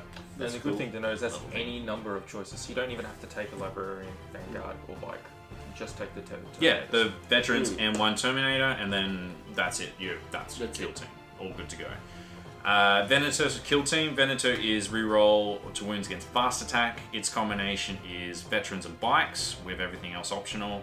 Its extra restriction is 10 models like the rest of the kill teams, but must include at least 2 bikers. So you can't just take 1 bike by itself, you have to take 2 in that unit of bikers. So it has to be minimum of 5 veterans and 2 bikers. Once again, that's the cool thing there is if you take 5, the whole squad goes to toughness 5 while the bikes are alive. Yeah. So that's not bad. Yeah, because it's majority. So that's pretty good. Dominatus is elites. Reroll wounds against elites. Its combination is Vanguard Vets, and then Librarian Terminator's Bikers, and it must include at least 2 Vanguard Vets. So, same thing as the Venator, but slightly different. The Malleus is Vets and Terminator again, but this time must have 2 models with Thunderhammers or Heavy Thunderhammers. And it's rerolls against heavy support. So the theme is, yes, you're taking the Thunderhammers, but your battlefield roll is to kill heavy support. Yeah. And you're getting rerolls. Basically. You get Tank Hunter, essentially, yeah. And Purgatus is your HQ battlefield roll, and it is a unit of veterans with a minimum of 1 Librarian, a minimum of 1 unit of Terminators, and then any combination of Librarian, Veterans, or Bikers. Vanguard Veterans, sorry. And the restriction is at least 1 veteran must be armed with a Stalker pattern bolt gun. Okay. That's pretty cool. Yeah, so it becomes more of a... You get the precision shots because it's a sniper. Exactly. Yeah. It's a sniper, so it's heavy, so you're snap firing if you move the unit. If you move him, sorry. And then we've got two big formations which are made up of a combination of kill teams. So the first one is the Strategium Command Team. It is a combination of a Watch Captain, Chaplain, or Librarian with 1 choice from the following list, either a unit of veterans or any one of the kill teams. And what that gives you is a couple of extra special rules. First one is fight to the last breath. If a command team is led by a Watch Captain, all non-vehicle models in this formation have feel no pain of 6+, as long as he is alive. Decent. Cool. Suffer not the alien to live, as long as it's led by a Chaplain. All non-vehicles in this formation have Furious Charge, as long as he's alive. So obviously, the command team changes depending on what it is. The command team, I think, is a command slot too. I think all the previous kill teams were Cores, and this one, and I think maybe the next one are the command, and this is the auxiliary. Oh, it's the Ox. Yeah. No, I think that no, might be I think they might. as well. Yeah. I think the Ox might be just the flyers and a couple extra things. Yeah. And the last one is if you've got the Librarian leading this unit, it's the formation has Stubborn and Adamantium, as long as he hasn't been removed. They're all pretty solid bonuses. Pretty good. So you choose what you want to field it as and go from there. Then we come to the big one, the Watch Company. So it's 1 Watch Captain, and then 4 choices in any combination from the following list, being all the kill teams and just 1 unit of veterans. So you can take any 4 combination of whatever you want. And it's any 4 in any combination. You can take 4 equivalent kill teams with 1 Watch Captain. That's pretty cool. And then what it gives you is the 20 librarians. Decapitation Doctrine. Reroll any failed to wound rolls and armor penetration rolls against a target from this formation that targets an enemy unit that includes a Warlord, a Psyker, or an independent character. So it narrows down on you killing something that's very important, the opponent's Warlord. And then last formation in the book is the Corvus Drop Ship Wing, which is 3 Corvus Black Stars, giving you reroll to armor penetrate and to wound against flies and flying monsters creatures. Wow. So that is good. That's pretty good. Pretty good. That is really good. So, we're just going to take a short break, and then we are going to jump into Warlords and equipment. Then we'll close it all up, and we'll finish up the video. So we'll be back in just a sec. Alright guys, we're back. Just wanted to make sure that we were recorded that whole time. But in the interim, we also double-checked something. We did go back to the Black Spear Strike Force just to have a look before we jumped straight into War Gear and the Warlord traits. The core choices are the kill team, which is just the unit of veterans, the Aquila kill team, which is the main one. It's also got all the other kill teams are also core choices, as well as the command team and the watch company. They're all cores as well. So the auxiliaries are just land raiders, one land raider of whatever type you're after. The 3 Corvus Black Star, the 1 Corvus Black Star, or a Dreadnought or Venerable Dreadnought by itself. So they're your auxiliaries, and then your command is the Watch Commander, which is just one of the following. We did note that the army is... I'm just in awe of its flexibility. Even in this formation, you can go mental with just whatever you want to do. You can have... Options. Your baseline is Watch Commander, you take the Watch Master, then you take a Strategium command team to get another Watch Captain. Mm-hmm. Oh, it's the Watch Master that gives you the thingy. Yes. It's not in the command team.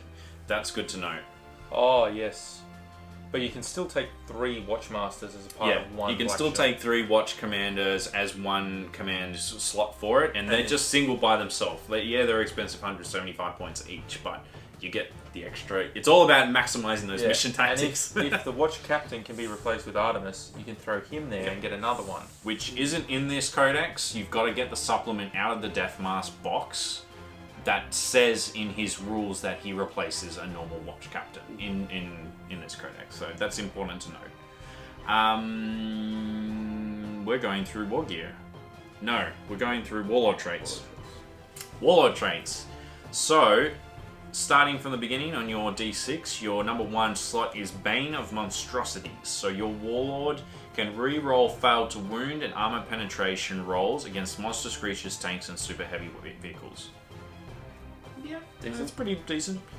Lord of Hidden Knowledge, roll a D6 after rolling your D6 to get it. And your ward has gleaned this many insights into your enemy's weaknesses.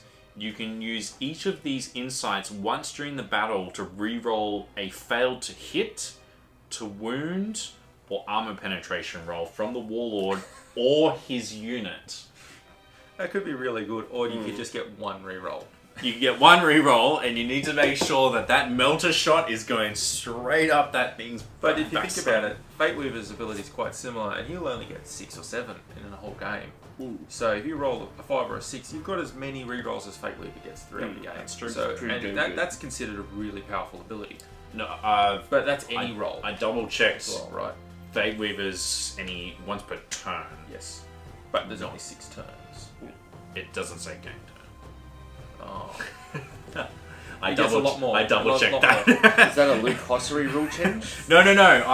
He asked me that question before. That's what I said, but I was reading it a couple days after, and it does say just once per turn. It doesn't say game turn, so it could still be quite a powerful. It's still pretty good. It's if you get the 6 off it, 6 re-rolls from the Warlord or his unit. It's not just him. It can be pretty good. If you put him in a stratagem command team, you get the rerolls to wounds anyway. You can get another, reroll. Having extra rerolls along the way always helps, especially from a 2 or whatever. Yeah, you get a 2 from one of the ones. No, getting from the 1s or something like that you really want on those frag cannons. Reroll it and try and get a 1, so you get to reroll that. Exactly. I don't think that'll work. Castellan of the Black Vault, all weapons carried by your Warlord have the Mastercrafter's special rule. That's cool. That's pretty good. And Bringer... Oh, it does say except relics of the Vigilance, so no relics get affected by that. Of course. Naturally. Still pretty good. If you were to take stock standard weapons, that's also very good, especially if you've given him a decent shooting weapon. Yeah, a lot of the time, most Warlords, Space Marines anyway, will only have like power fists and stuff. So they're not usually relics, but the Space Marine book doesn't have a lot of relic weapons anyway. They've got a couple, but I think your power fist Thunderhammer is usually a bit better anyway. Generally.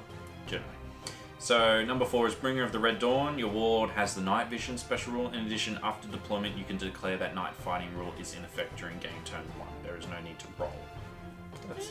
That's alright. If he's in a unit, the unit gets night Might vision. be one of the weakest ones on the list there, but it's still better than the Tyranid ones. Number 5 is Vigilant Incarnate. Is you can change the mission tactics 1 additional time, so that's the important one. You got to remember, it's number 5. And number 6 is Master of the Void Hunt. At the start of each of your turns, your warlord can call down a lance strike upon an enemy unit within 12 inches. That's Roll a dice. On a 3 or more, the unit suffers D3 Strength 6 AP 4 hits. On a roll of a 6, it suffers D3 Strength 10 AP 2 hits, and any wounds that are inflicted are randomly allocated. That's every turn.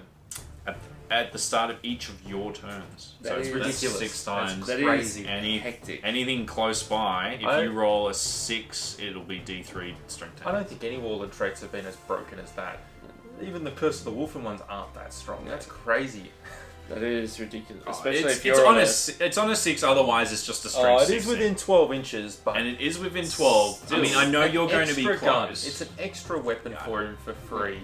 Yeah. That's... Yeah. And it's before especially if you anything can else get to happens. strength 10. That's insanity. Yeah. It's ridiculous on paper. There's a lot of variables in it, though. So Oh, it's look, you not, could definitely not roll a 6. You could not at roll the any 6 point and during you the could roll game. 1. It can just be 1 strength 6 Yeah. AP 4. Yeah. And you're Exactly just like, right. Like, So, and but if you oh, go, you it's do one of those Sorry, things. it's a roll of 3 or more, it goes off, so it might not even go off. Alright. Yeah. Mm. On a Alright. 1 or a 2, it doesn't do anything. So it's Not as powerful, And- but and it's still on an paper, it's extra pretty- weapon. But which just is still say- quite cool. if you start you might get at the start of the game as well, roll a 6, and you're 18 inches away. It's useless. And you've just basically wasted like that trait for that You turn. can shoot one of your own units. Why not? Why not? exactly. Shoot your allies in the back. Why not? I never liked that kill team. Purged. Purged. Dead. Deaded more than dead itself. DD. Armory of the Deathwatch. So we'll just touch on a couple of key points here. So the new guns and the special issue war gear. We won't worry about the things that everybody knows about, but I think all of this is pretty much new stuff. Actually, it all is, yeah, because that's all the old stuff. Okay, so we're pretty much going through all of it. So the first one is the Black Star Cluster Launcher. So this is the thing that you can put on the... Is this the thing that goes on Yes. the Corvus Black Star? Yeah. Yes, yeah. And it's the rocket. You can also put the rocket launcher on the Corvus Black Star as well. Yeah, you can. There's 2 variations. you- so this I is the think one use only thing. That's the one that you get, and that's the one that you One put use on, rule is it? can be Or used each turn.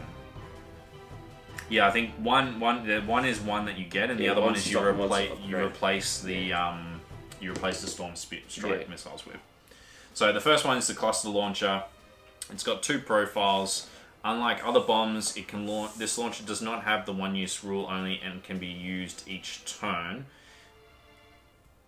Oh, it's a bomb. Yeah. yes, That's just so pretty it's- cool. You have to fly over. You have to fly That's over cool. the target. Okay. I was like, wait a second. It doesn't have a range. So the first value is the Frag Cluster. It's a Strength 4 AP 6 Large Blast. Or you can do the Infernus Cluster, which is the Strength 5, slightly stronger and more AP. It's got AP 4. It's only a small blast, but it is ignores cover. So It's pretty good.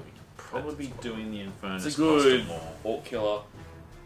Well, basically, as you say, it's a Xenos. They're Xenos. designed to kill Xenos, so it's perfect against They're either versing Orcs, Tyranids. small armies like Eldar and you use the 5-4, Correct. or you're against Tyranids Swarms and and hordes. Orcs, Yep. you're using a large blast. Because Exactly. the fact that it's low strength and low AP Mhm. doesn't mean anything when his giant, like, gaunt squad is, like, here and you just go, yep, that's 30 Exactly. hits. If you're taking, if you go bang, you've just lost 9, whatever. From just doing flyovers is really good. And then we move on to the Black Star rocket launcher. So this is the more of the shooting actual one. 30-inch range, strength 6 AP4 base profile. It's the Corvid warhead profile. It's heavy D6 with Skyfire. Well, It's D6. I hate the fact that it's variable. The idea to win in Warhammer is to reduce the variables, but they keep putting more in.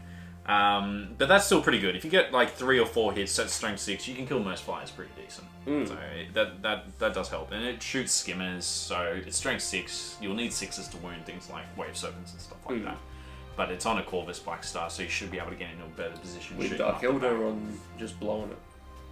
Yeah, and can blow them up. It's only AP4, but against Dark Elder, because you're all open tops, you can just go, oh look, I got 6. Exactly right. And you only need a 4 to glance, 5 to pen. Then the Dracos Warhead is your 30-inch strength 4 AP5. Heavy 1, large blast, ignores cover. Decent. Still decent. Pretty good. Low strength. Not great AP, it's AP5, so you will go out of the range of being able to kill your Tau, certain things. And it's still your Elder, Dark Elder, Orcs, Tyrants. Still a decent amount. The only thing in Elder is Guardians. Yeah, that's what I'm talking about. Guardians. But yeah, it's more your Dark Elder. But you're not going to be shooting something like that at a squad of bikes, because you're only really going to maybe affect 1 or 2, maybe.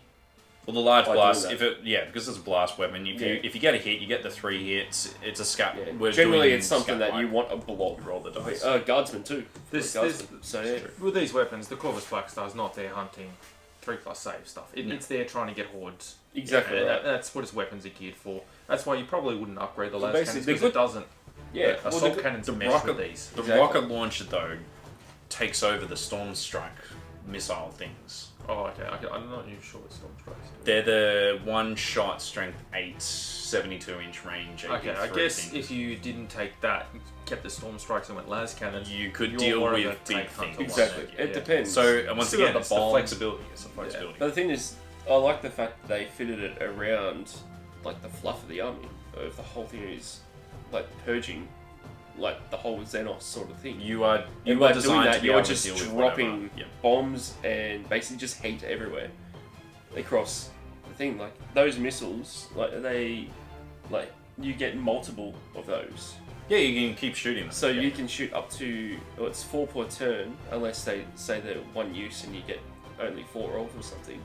Yeah. But if you get 4 of those and you can shoot 4 a turn, like that, especially if you're versing swarms, so that's gonna do the bombs aren't damage. 1 use. Yeah. The bombs are once every turn you can use them, and then the other ones is heavy D6 Skyfire or heavy 1 large blast. It ignores cover. So that's awesome. They're pretty good. So it's got a few blasts it can put out, which is quite nice. Cyclone missile launcher. We know what that does. All right, here it is. The Deathwatch frag cannon. So this is a big talking point for the community. Is the frag cannon? It's their new weapon. It's their centerpiece weapon. It has essentially 3 profiles. It's got 2 profiles and one does something extra at shorter range, but it's essentially got 3 profiles. So at short range, you've got the frag round. So Flamer template at strength 6, assault 2, rending. Decent. Insanity. Decent. Keeping in mind that the rending will still affect when you're doing Overwatch. Because it's a template weapon, you're getting D3 on your Overwatch. It's not just 2. Yep. So something to remember there. And that's assault 2 template. You put 2 flamer templates. Yep, 2 flamer templates. Wow. With rending. Yeah. That's insane. So no cover, and then 6s kill on AP2. And the thing is, like, this is where you can put the 4 in a squad. You got deep strike templates. And 8 templates. Yep. Is but ridiculous. That's not actually. We're not even. That's only half of it. That's what we're suggesting to do. This is what you do when you play Deathwatch. You run only veteran units with 4 frag cannons. It will cost you about $10,000. But you will win. No. You will win all the games. This is why you take 4 frag cannons and a black shield. You put the black shield out the front. That's right. Oh my god. So we'll come back to that. Solid Shell is the second profile. So it's 24-inch range. It's kind of like a pseudo plasma gun, except better. It's strength 7, AP 3, assault 2 with impact. Now impact is that third profile I was talking about. So at 24 inches, it's pretty good. You're going to shred things pretty decent. It's 8 shots at strength 7, AP 3. With all the re-rolling this freaking army does, It's insane. it's hurting things pretty good. Most definitely. The kicker is the impact rule. At 12 inches, it turns it into a las cannon. So at 12 inches, the solid shell rounds is a 2-shot, Assault 2, Strength 9, AP 2 weapon. So it's 8 Strength 9, AP 2 insane. weapons. When you have 4 of them. When you have 4 of them, it's ridiculous. There is a reason why it's 25 points. So when we why you only get 1 per kit. Yeah, because they'll make you pay to win essentially. But even then, it's not. At least they gave it's you expensive. 2 grav cannons in the Devastator box. It's true. And 2 multi-melters. So you buy 2, you can make your Skyhammer Annihilation Force multi-melter, your Skyhammer Annihilation Force grav, and then you just switch and change. That's the big one. That's the thing everybody's talking about. It's the new weapon that they're all raving about. It's super versatile. It can deal with everything.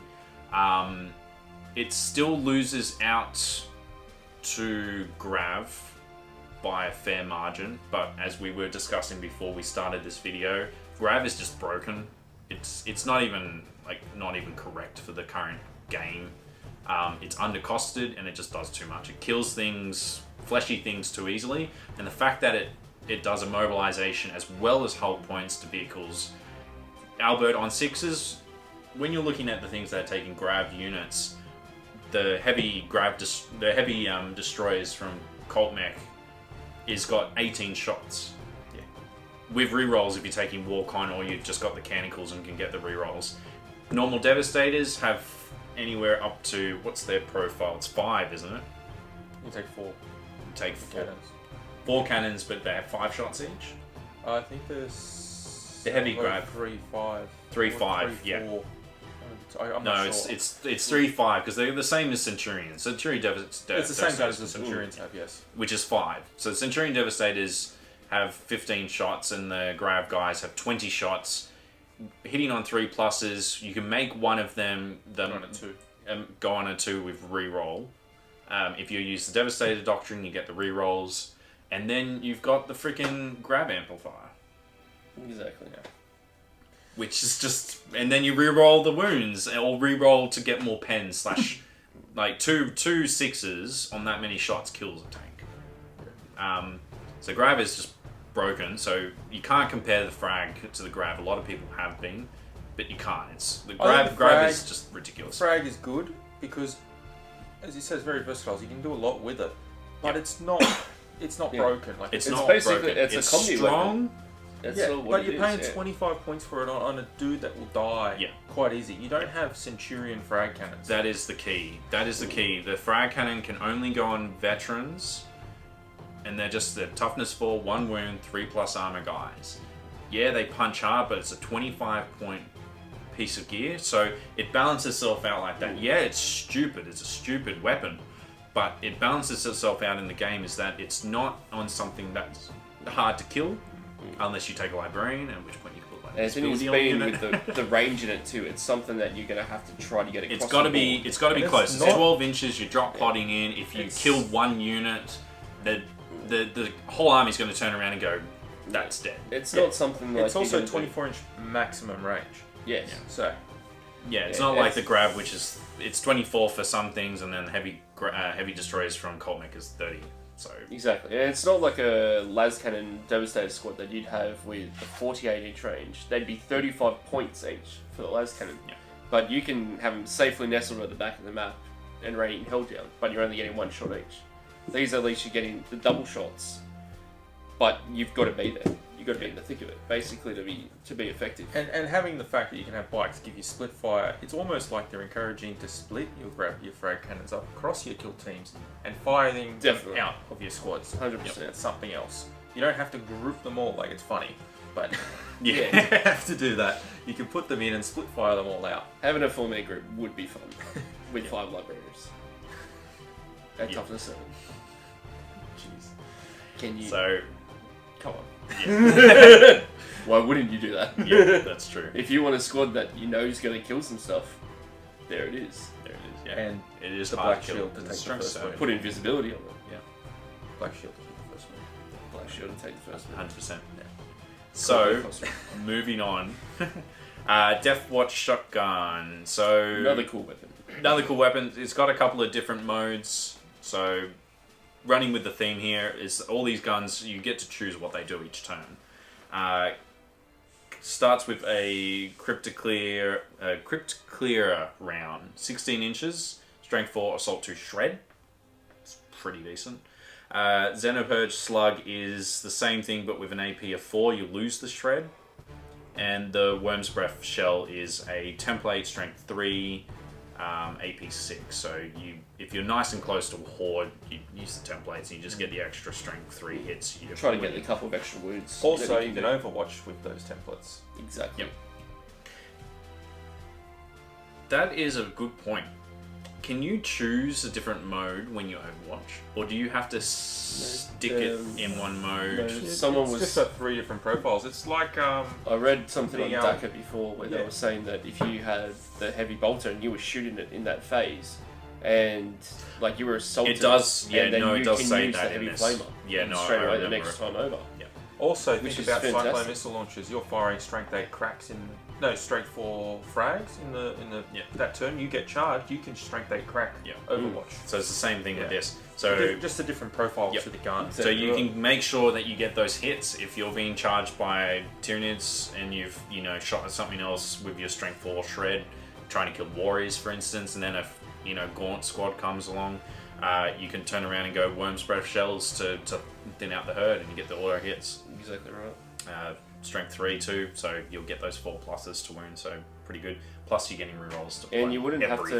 have to do it for every person in the squad too. You could choose what you want. You could choose to do what each one will do. Yeah. So you that's could correct. start with one and go template, and then if the numbers start thinning out, then you can decide to change it to shotgun.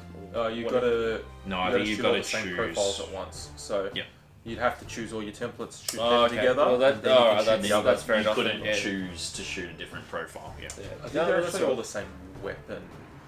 It's either the same profile or same weapon, so you might Yeah. have to shoot. I think it's the same weapon. Yeah. and I think Yeah. it's so. But you won't have to shoot the same profile Yeah. for each weapon, but you have to. See, do it I at the can't same imagine time. it would be profile because if it's profile, you would have then to allocate and yeah, then you're shoot pretty them. Yeah. lucky. Yeah, if it's a weapon, then yeah, you do it all at the same time, but you choose the mode before you do it. Yeah.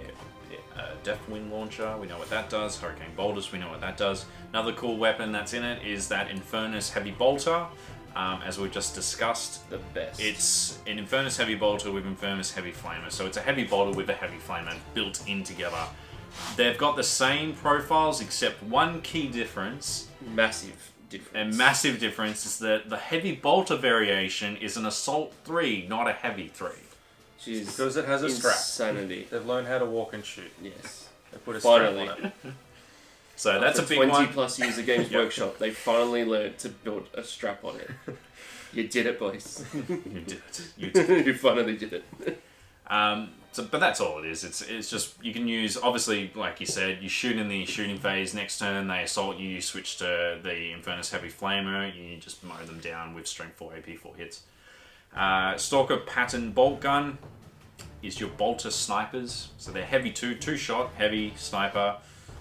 It's pretty standard. They're short range though. They're only 30 inches instead of 36 like normal Good stuff. AP. It's actually. Great AP. I'm pretty sure it's Tellion's weapon. Better AP.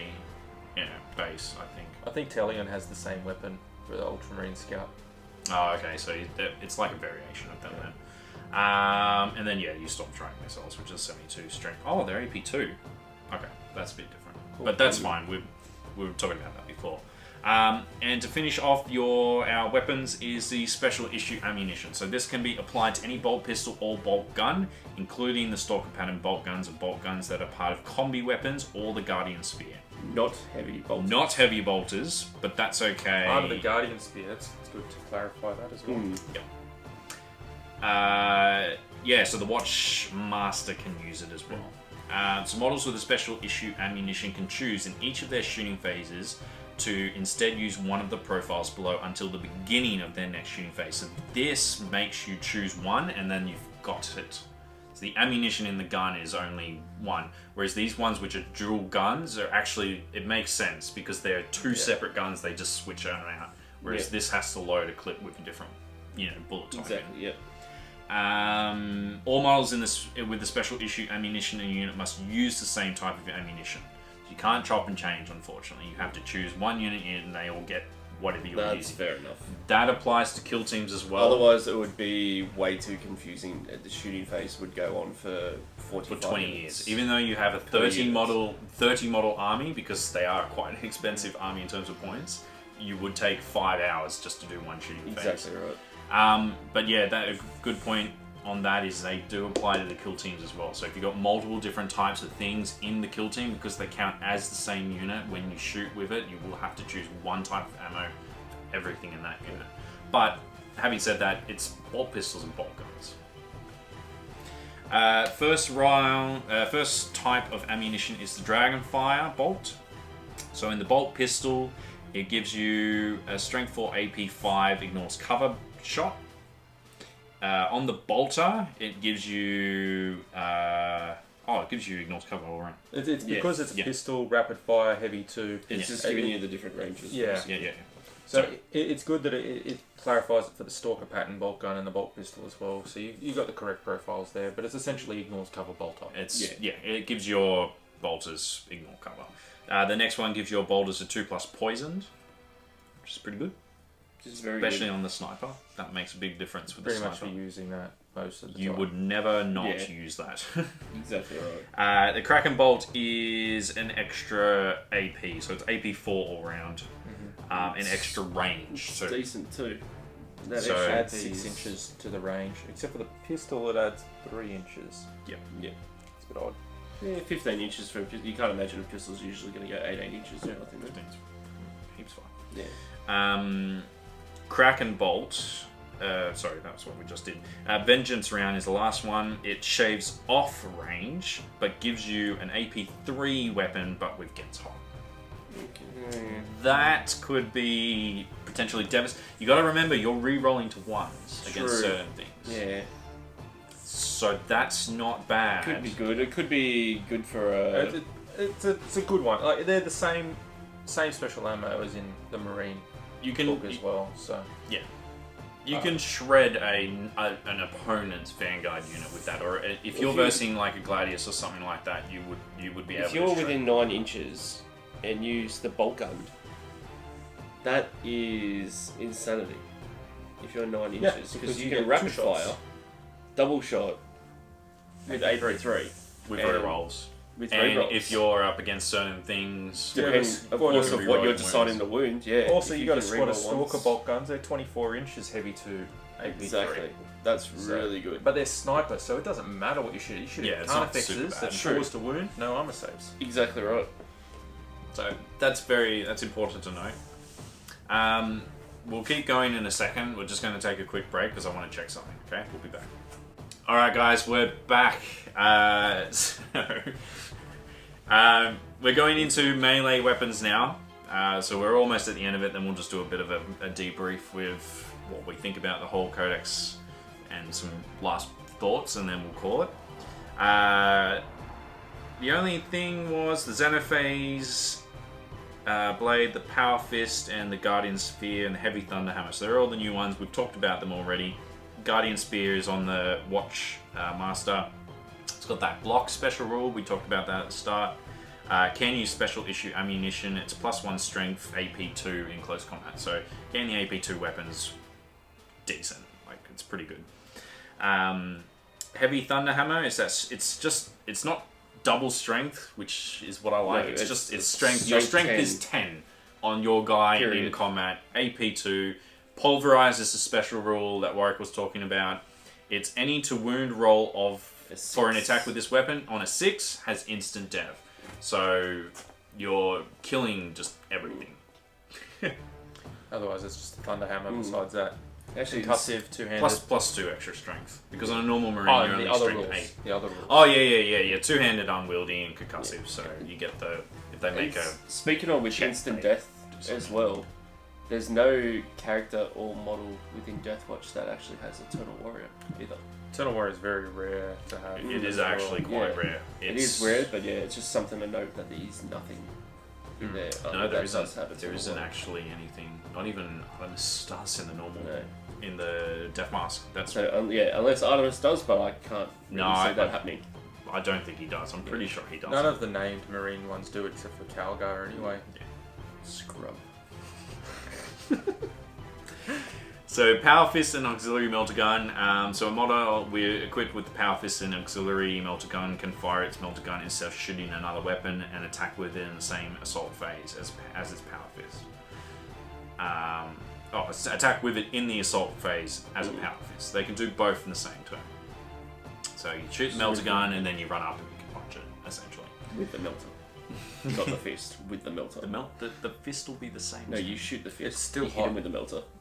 Just scold their face gently. He's like, ah! Relic Blade. Yeah, we know what the Relic Blade does. Xenophase Blade. So it's user AP3. And special rule is the molecular realignment field. It's exactly as I explained it before. Successful invulnerable save throws made against wounds inflicted by this weapon must be re-rolled. So it's your anti-Wraith, your anti-Demon, your anti-whatever has It's a power sword on steroids. Yeah. Basically. And it's expensive. It's 25 points as well. is- So Rerolling successful invulns is pretty big, Is especially for demons. Yeah. Any Exactly. any 5s are on stoked, but having to re-roll those. and then losing huge. out on it could potentially just wipe him if you've got if you've got 3 attacks for it. So say he's in the actually the veteran will have a bolt pistol. He can take this and the bolt pistol. So he's 4 got attacks, 5 on the charge. 5 on the charge. 5 on the charge. No, No, 4 on veteran charge. is 4 on the charge, 3 normal. Yeah. 4 on the charge is good. That you can kill a lot of demons with that. It's a Palatine blade. So it's pretty good. Special issue war gear. So Auspex is normal. The Clavis That's the newbie. is the newbie. Subtracting 1 weapon skill, ballistic skill, initiative from any enemy vehicle within 6 inches that is equipped with a Clavis. Like we explained before, I do actually like that. You got to remember, it's just one of those things that's just in the game. You watch captains around. If he's close to something that's a vehicle, you just got to remember it because otherwise it doesn't do anything. But it can potentially cause issues if it's like a Punisher cannon. Oh, dropping guard down to ballistic skill 2 would be great. No, yeah. Dropping most things. Tau down. Tau also they go can down kind with of like 2 ignore or that 3. with their marker lights though. But it If- forces them to yeah. take If- one, and if they do stuff up their marker lights, then You do it to their Pathfinders, aren't vehicles. No, you do it. It's on the long Yeah, strikes it's on and the- the hammer yeah, hands hammerheads. and the, Exactly right. and the thing. Yeah. Even on Eldar, your Hornets become needing 4s to hit with their strength 8 pulse lasers. Yeah. Eldar are very deceptively very vehicle heavy, so that's a great weapon for them. Same as Dark Elder as well. That nullifies a lot of their Yeah. poisons too. Like you're basically making them go 4s and 4s. Yep. Which Which hurts. which has a lot. So you take him. Yeah. Say from a Venom that's 12 shots. With 6, your double splinter cannons, like 3. yeah, 6 and 3. Yeah, exactly right. Which is you'd be pretty happy with that if you only got them 3 wounds from 12 shots. Yeah. With a 3+ save, theoretically you fail 1, but you can make 3+ saves 9 times out of 10. I can't. Except for this guy. Definitely not. He can make 2+ saves like a boss. No, they were 4+. Can make 4+ That you can make saves 4+ saves. 27 times in a row. Maybe you should start playing guard. Can't make it 2+ though. Teleport Homer. Here it is. Yeah. So we'll clarify what you were So talking this about. is- oh, right, Models that's in what- Terminator armor. No, read on. Well, they'd have the sudden onslaught special rule. Do not scatter when they deep sight, so as long as the first model is placed within 6 inches of the Deathwatch's teleporter bearer. So the This will work the bearer. Southern Onslaught is from the Black Shield formation, right? That's what give them all deep strike. So that teleport homer works for everything Okay. in Deathwatch. Yes. But yeah, it does. So If that you're and in that formation. so Locator beacon is just anything in deep strike. Yes. and then your But homers are teleport also that. will Yeah. be Terminator armor and from the Black Shield formation. Which quite means cool. your drop pods, because they have a teleport homer, don't they? Or They do can have a locator beacon on them. Oh, okay.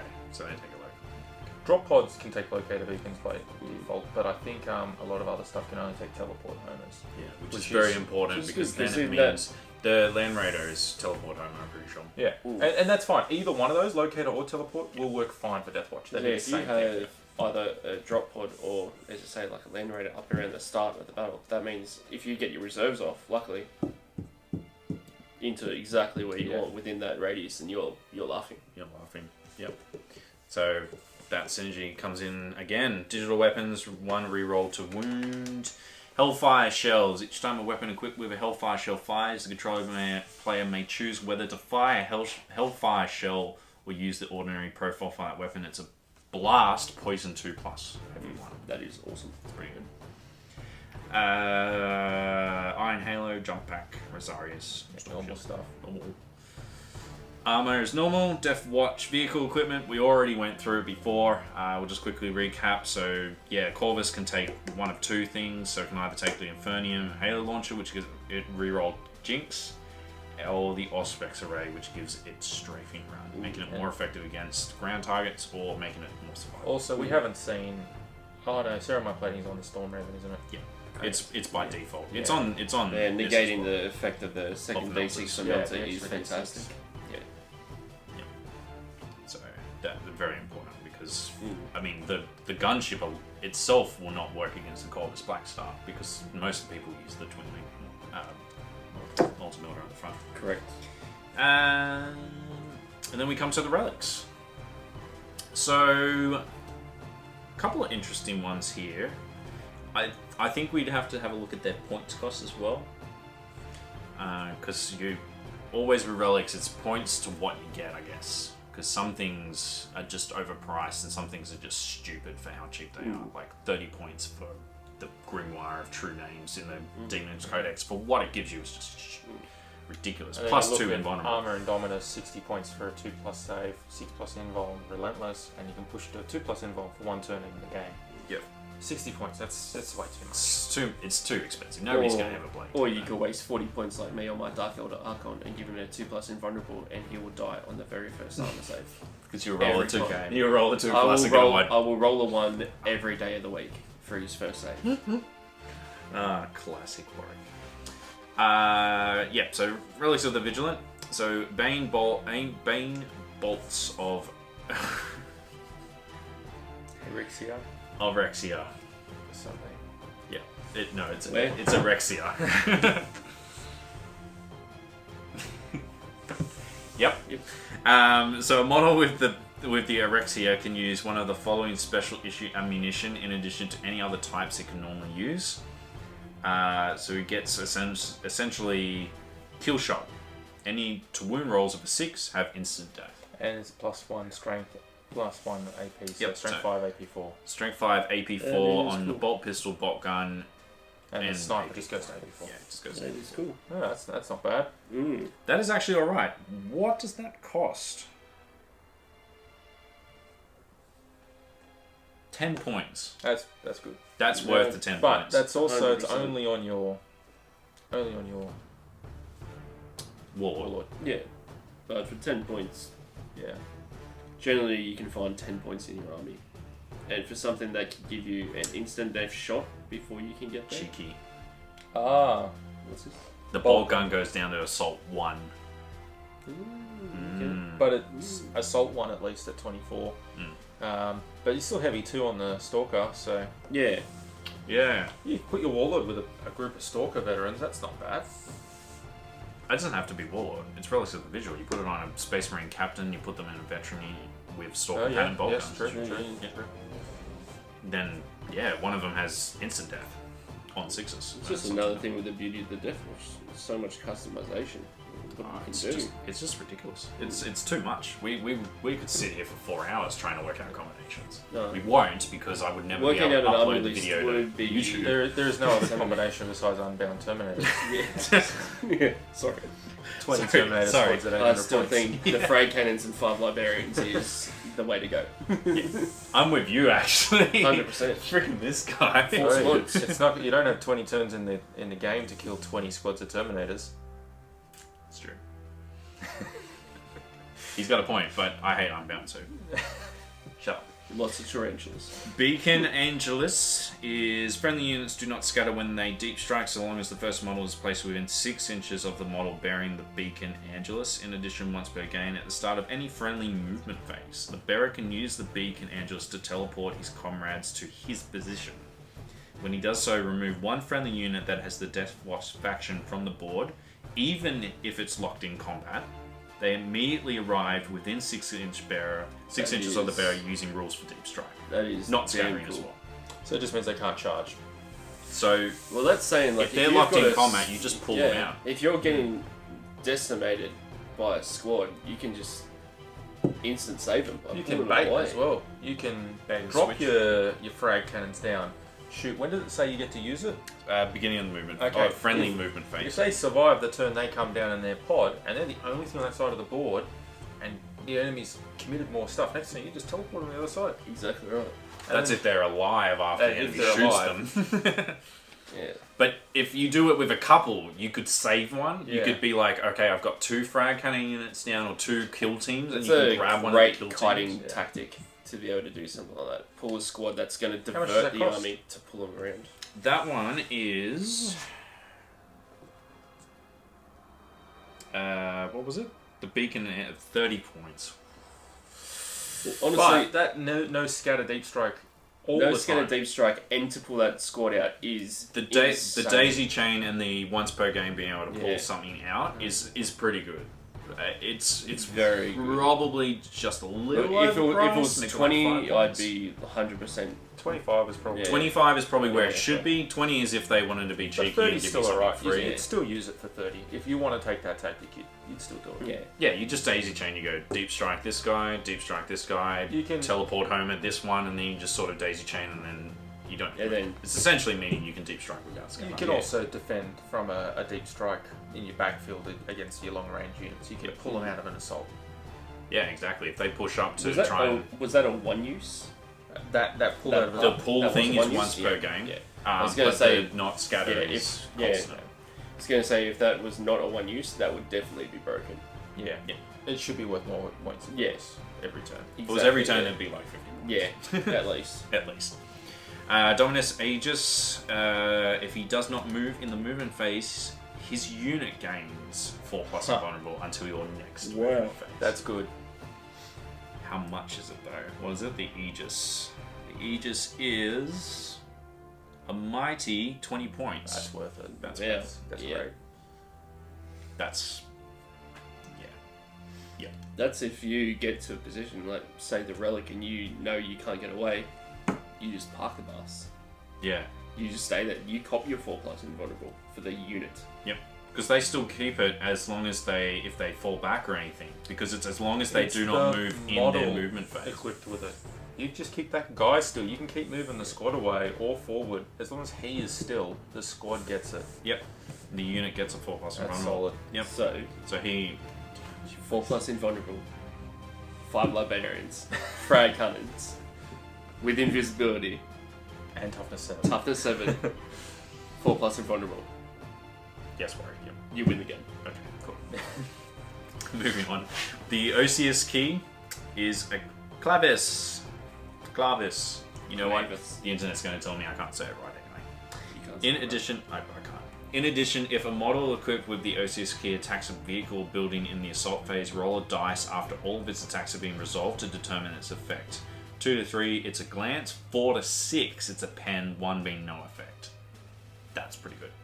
Yeah. Unfortunately, it's a got no- vehicle, right? it's got only no a AP. building. Oh, vehicle or Vehicle building. or building Okay. in the assault phase. Yeah. So you do your normal attacks, and then right at the end of it, you just roll one thing and it does. Is it a one use? No. No, you just do it every turn. Yep. It's just a free hull point, pretty much. You got a haywire weapon. Yeah, Free hull point. Better than Ooh. haywire weapon. Yeah. OCS key. Yeah, 4 to 6 penetrating. Yeah. That every day of the There's week. no AP value for it because it's a special effect, so it's just whatever. Yeah, But what was our point cost on? a free that? pen is never not 15 points and can only be taken by the Watchmaster because it Also, replaces how his much is Clavis. the you can't buy the clavis. It's only on the Watchmaster, is it? Yeah, that's Oh. that's what it says here. It says Yeah. is can only be For 15 points, That's that's pretty when for pretty much. Bonus. It doesn't have to be shot at the making same thing as 100 you're yeah. shooting points. either. It's, Yeah. it's a bonus hull point every turn. Yep. As long Exactly as you don't roll right. 1. It's okay. It's yeah. 15 For 15 points, it's Yeah. you may not use it. 15 points is exactly what you'd pay to for a Mastercrafted weapon or a Well, that's digital, yeah. digital Digital weapons as well. weapon, The Thief of Secrets. So So getting into the end here, is a melee weapon. It's a power sword? Yeah. So it's a user, AP3, so same, but it's got biophage. Whenever a model inflicts an unsaved wound with the Thief of Secrets, the weapon learns the weakness of that model's unit and any other units of the same type. For example, if it wounds a Carnifex, it learns the weaknesses of all Carnifexes. Any future attacks made using the Thief of Secrets against units whose weaknesses are known are successfully scored to wounds on a roll of 2+, and this lasts until the end of battle. Yeah, that's a great weapon. That is outstanding. You do that to That makes it a troop, a single Space Marine, and you every automatically... Space Marine is a 2+. Yeah. But that goes to every type of that unit too. So if you hit one Carnifex, That's every and single you hit one Warrior, you hit one Gaunt, like then that's basically the army, army. and you can keep going unit to unit. I like That how is the Tyranids... fantastic. I like how the Tyranids are Tyranids, our example. It's Good, like Tyranids and Ultramarines. Just like, How many This points is guy. it? The Thief is 20 points, and main... That's better than the Xenophase blade, in my opinion. Yeah, it It replaces a... Look, The power rerolling sword is normally 15 points Yeah. on a standard guy. You pay Correct. 5 more points. 5 extra Yeah. points to And get, you get plus that. 2 plus 10 wounds. points extra, then you get the change to invulnerable saves. But to be able to wound on 2+, especially when more than likely you're going to be re-rolling 1s to wound, like what? Why would you not do that? That's a given every 100% of the time to me. So think about what it can go on then. Important before we though, get too is it, excited. is it the turn after they get the 2+? So you Yeah, the turn The any, turn after. any future attacks. Yeah. So if it's your turn that happens, next turn you get the 2+, Yeah. and it just lasts, That's and solid. everything that you accumulate on it will continue. Well, it says any future attacks, so would you therefore have to roll 1 dice at a time to see if you would wound? Sorry. Is it, like, if it says any future attacks from the attack that you did, Yeah. would you then roll only one I at a don't time think to so. see I if think it I happens? think you meant to roll them all at once. I think Yeah. that's Yeah. the rule book. Because if you were to roll, like, obviously, if you roll all of it at a time and just say you did 3 wounds, like, well, sorry, you did, say you had 5 attacks, you did 3 wounds. Yeah. But those other 2 dice were at 2, No. and they wouldn't normally No, wound. You have to do them all. You at have to once. do it. You have to do it simultaneously. You roll attacks all at the same time. I see what you're getting at though. Yeah. And last but not least is the last relic, and pretty much the end of our... We won't go through the tactical objectives. Yeah, we will very quickly. At the start of each of your turns, you can pick one of the mission tactics listed on page 103. Until the start of your next turn, this tactic applies to the model carrying the Tomb of Occalades, and all other models in its unit that have the Deathwatch faction. This is in addition to the benefits of any other mission tactic that is currently active and affecting your forces. That's a pretty solid relic as well. That gives that squad 2 mission tactics a turn. Yeah, so That's rerolls every turn. ones against 2 types, Yeah. and it's every turn. I don't think it's going to be too expensive. Tomb of Occalades, 10 points. Yeah, that's... You'd want to include that in every army. That's great. Exactly. Especially if you're Warlord... Oh, not your Warlord, but you got a HQ choice in a kill team. That gives a kill team 2 mission tactics a turn. Exactly right. Yeah, so, but unless you have the split fire and you're shooting at 2 different targets, it's kind of... It doesn't really make a difference. Yeah, but it allows you to then go after... Say you've got 1 tank hunting kill team in your army. Your general mission tactics may be troops. They can still go after heavy supports. Yeah, that's true. And you So can it's choose not the a fact that different they one. get to, it's Exactly the right. fact that they've got a different one. Yeah, that's true. That's the main point on that one. Cool. Most definitely. So, we are done with the relics, and that is all that there is. We've done pretty much a good breakdown of everything. You know what? We won't worry about the tactical objectives. That's Yeah. what you buy the cards for. You buy the cards, they're your tactical objectives. Let's break it down. I was like, what did you... It's Lucio wins in Overwatch. It's awesome. It's damn good codex. It is a good It's codex. a good army. It's going to be fun. It's a fun army good, to play. solid I think that's codex. the main theme of this army. It's actually got a lot of synergy within its own units. So by the looks of it, it's got a theme and it's stuck to it. It doesn't have anything that's particularly bad. Yep. It doesn't have any pyrovores in there. So It's got synergy. It's got flexibility. And they interact that very being said, well. I don't think it's going to be. Oh, it's not top tier competitive. No. I'm gonna say it here, and you might say otherwise, but it isn't. It's solid, Not but by it's itself. it's not going to be top tier by itself. You would have to get allies involved, and even then, I think they're too expensive. They're strong. They're too expensive. It's a points sink. Yeah. You're getting something that's ridiculous, Yeah. but your meta armies are going to rip them to shreds. It depends on what you're doing. Like if you're in a competitive scene, of course you're not going to take them as like a stock army because they're not going to do what that is. If you're having a casual game with mates, or if you're going like in a little tourney and you don't care, you just want to go for have fun, they're going to be an awesome army to play. It's going to be heaps good. Like Heaps for of fun. me to play, I don't do competitive. I don't care. Like I could go in a tournament, I could lose 7 games in a row, and I won't care as long as I'm having fun and the army that I like is based around the fluff of it. That's what I care about, and I take the units that I like. Like with the Dark Elder, I could go, yeah, this is exactly what I want, and then you look at a net list and they're like, you need to take these. And I'm like, I don't want anything about them. They're not what I like. If there's something I don't like, I am not taking it. I don't care what the list says or anything like that. I take what I want in my armies. Yeah. So for you, it's a book that really sings to the people who like that. Oh, exactly. Fluffy Like, for me, armies it's 100% what I've been looking for in an army from the get-go. To be able to customize every single model is awesome, because it's not only just for tactics and that, it's also for modeling, like the modeling and painting. Like to be able to change every single model is awesome.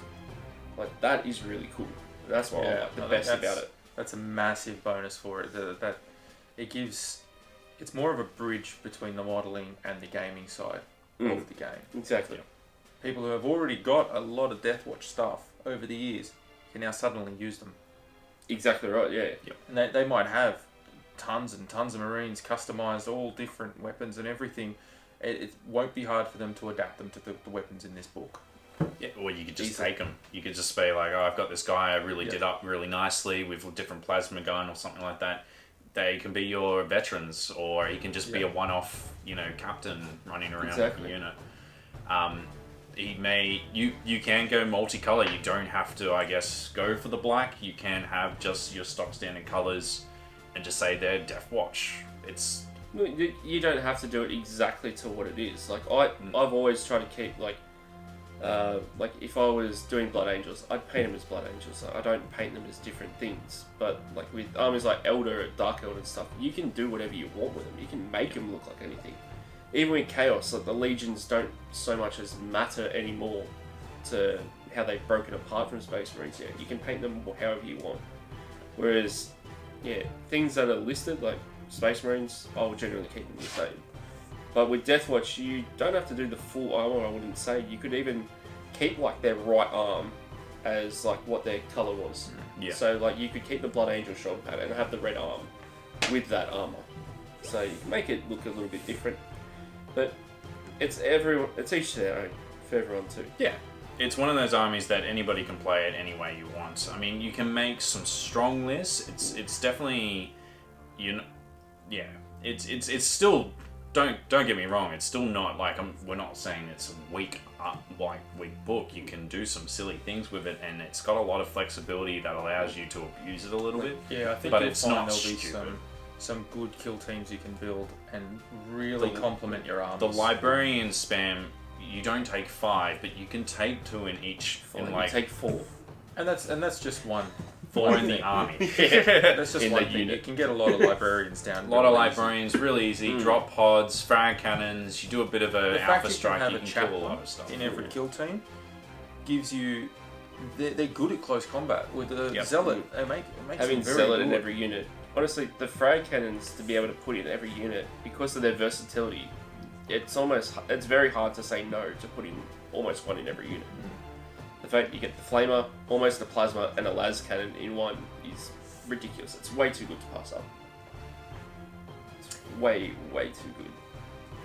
So, well, Yeah, but also in saying, if you take them as a competitive army, there's nothing to say that you can't win a tournament either. It depends on who you verse in it too. yeah, that's true. Like, you could go in a competitive tournament, like where you went to, was it Winnicott? Winnicon, yeah. Yeah, like you could have gone in there and versed like the guys that came around the bottom pretty much the whole time with the Deathwatch army, and you probably could have tabled them. You could have done A couple of big wins, Yeah. and you could have been, Exactly. you might not have won it, but you would have Yeah. been top 10 easily. Like a lot of the top 10 armies were still just normal, everyday, I play this army because I like it type armies. exactly. The top tables, the top 5 were your, what, you They're the essentially, guys. They're the guys net that go to the lists, tournament because they're they expecting a power top 3 games. finish. They want to win. Exactly. Like me. Yes, 100% like you. 100% like me. 400 Idiots. But, Yeah, well, that's our review, guys, for Codex Deathwatch. I hope you enjoyed it. I've had a lot of fun. good fun. Good It's fun. We Yeah. definitely will continue this trend. I actually think we can keep doing this heaps. We've got the setup for it now. Got all the equipment. Battle reports are just around the corner. I've just recently this close to getting them up and running at 100%. And as long as everybody's fine with just at least getting 3 color minimum on their armies, we can get that started. True. So, Also, if you find anything that we've said wrong or stuff too, let us know. yeah, Just so put it in the we've got it comments. in here. Say, we've been discussing. We're only going off what's in the what I've seen in the forums, as well as what we've seen in the Codex today. So. I don't know all the FAQs off the top of my head, so some of these things that we might have thought about might not have come up correctly. But you know, if there is something you just wanted to clarify or something that we needed, Any questions? you need any to questions, just put it in the comments and I'll answer it as best as I can. Anyway, until next time, we'll see you then.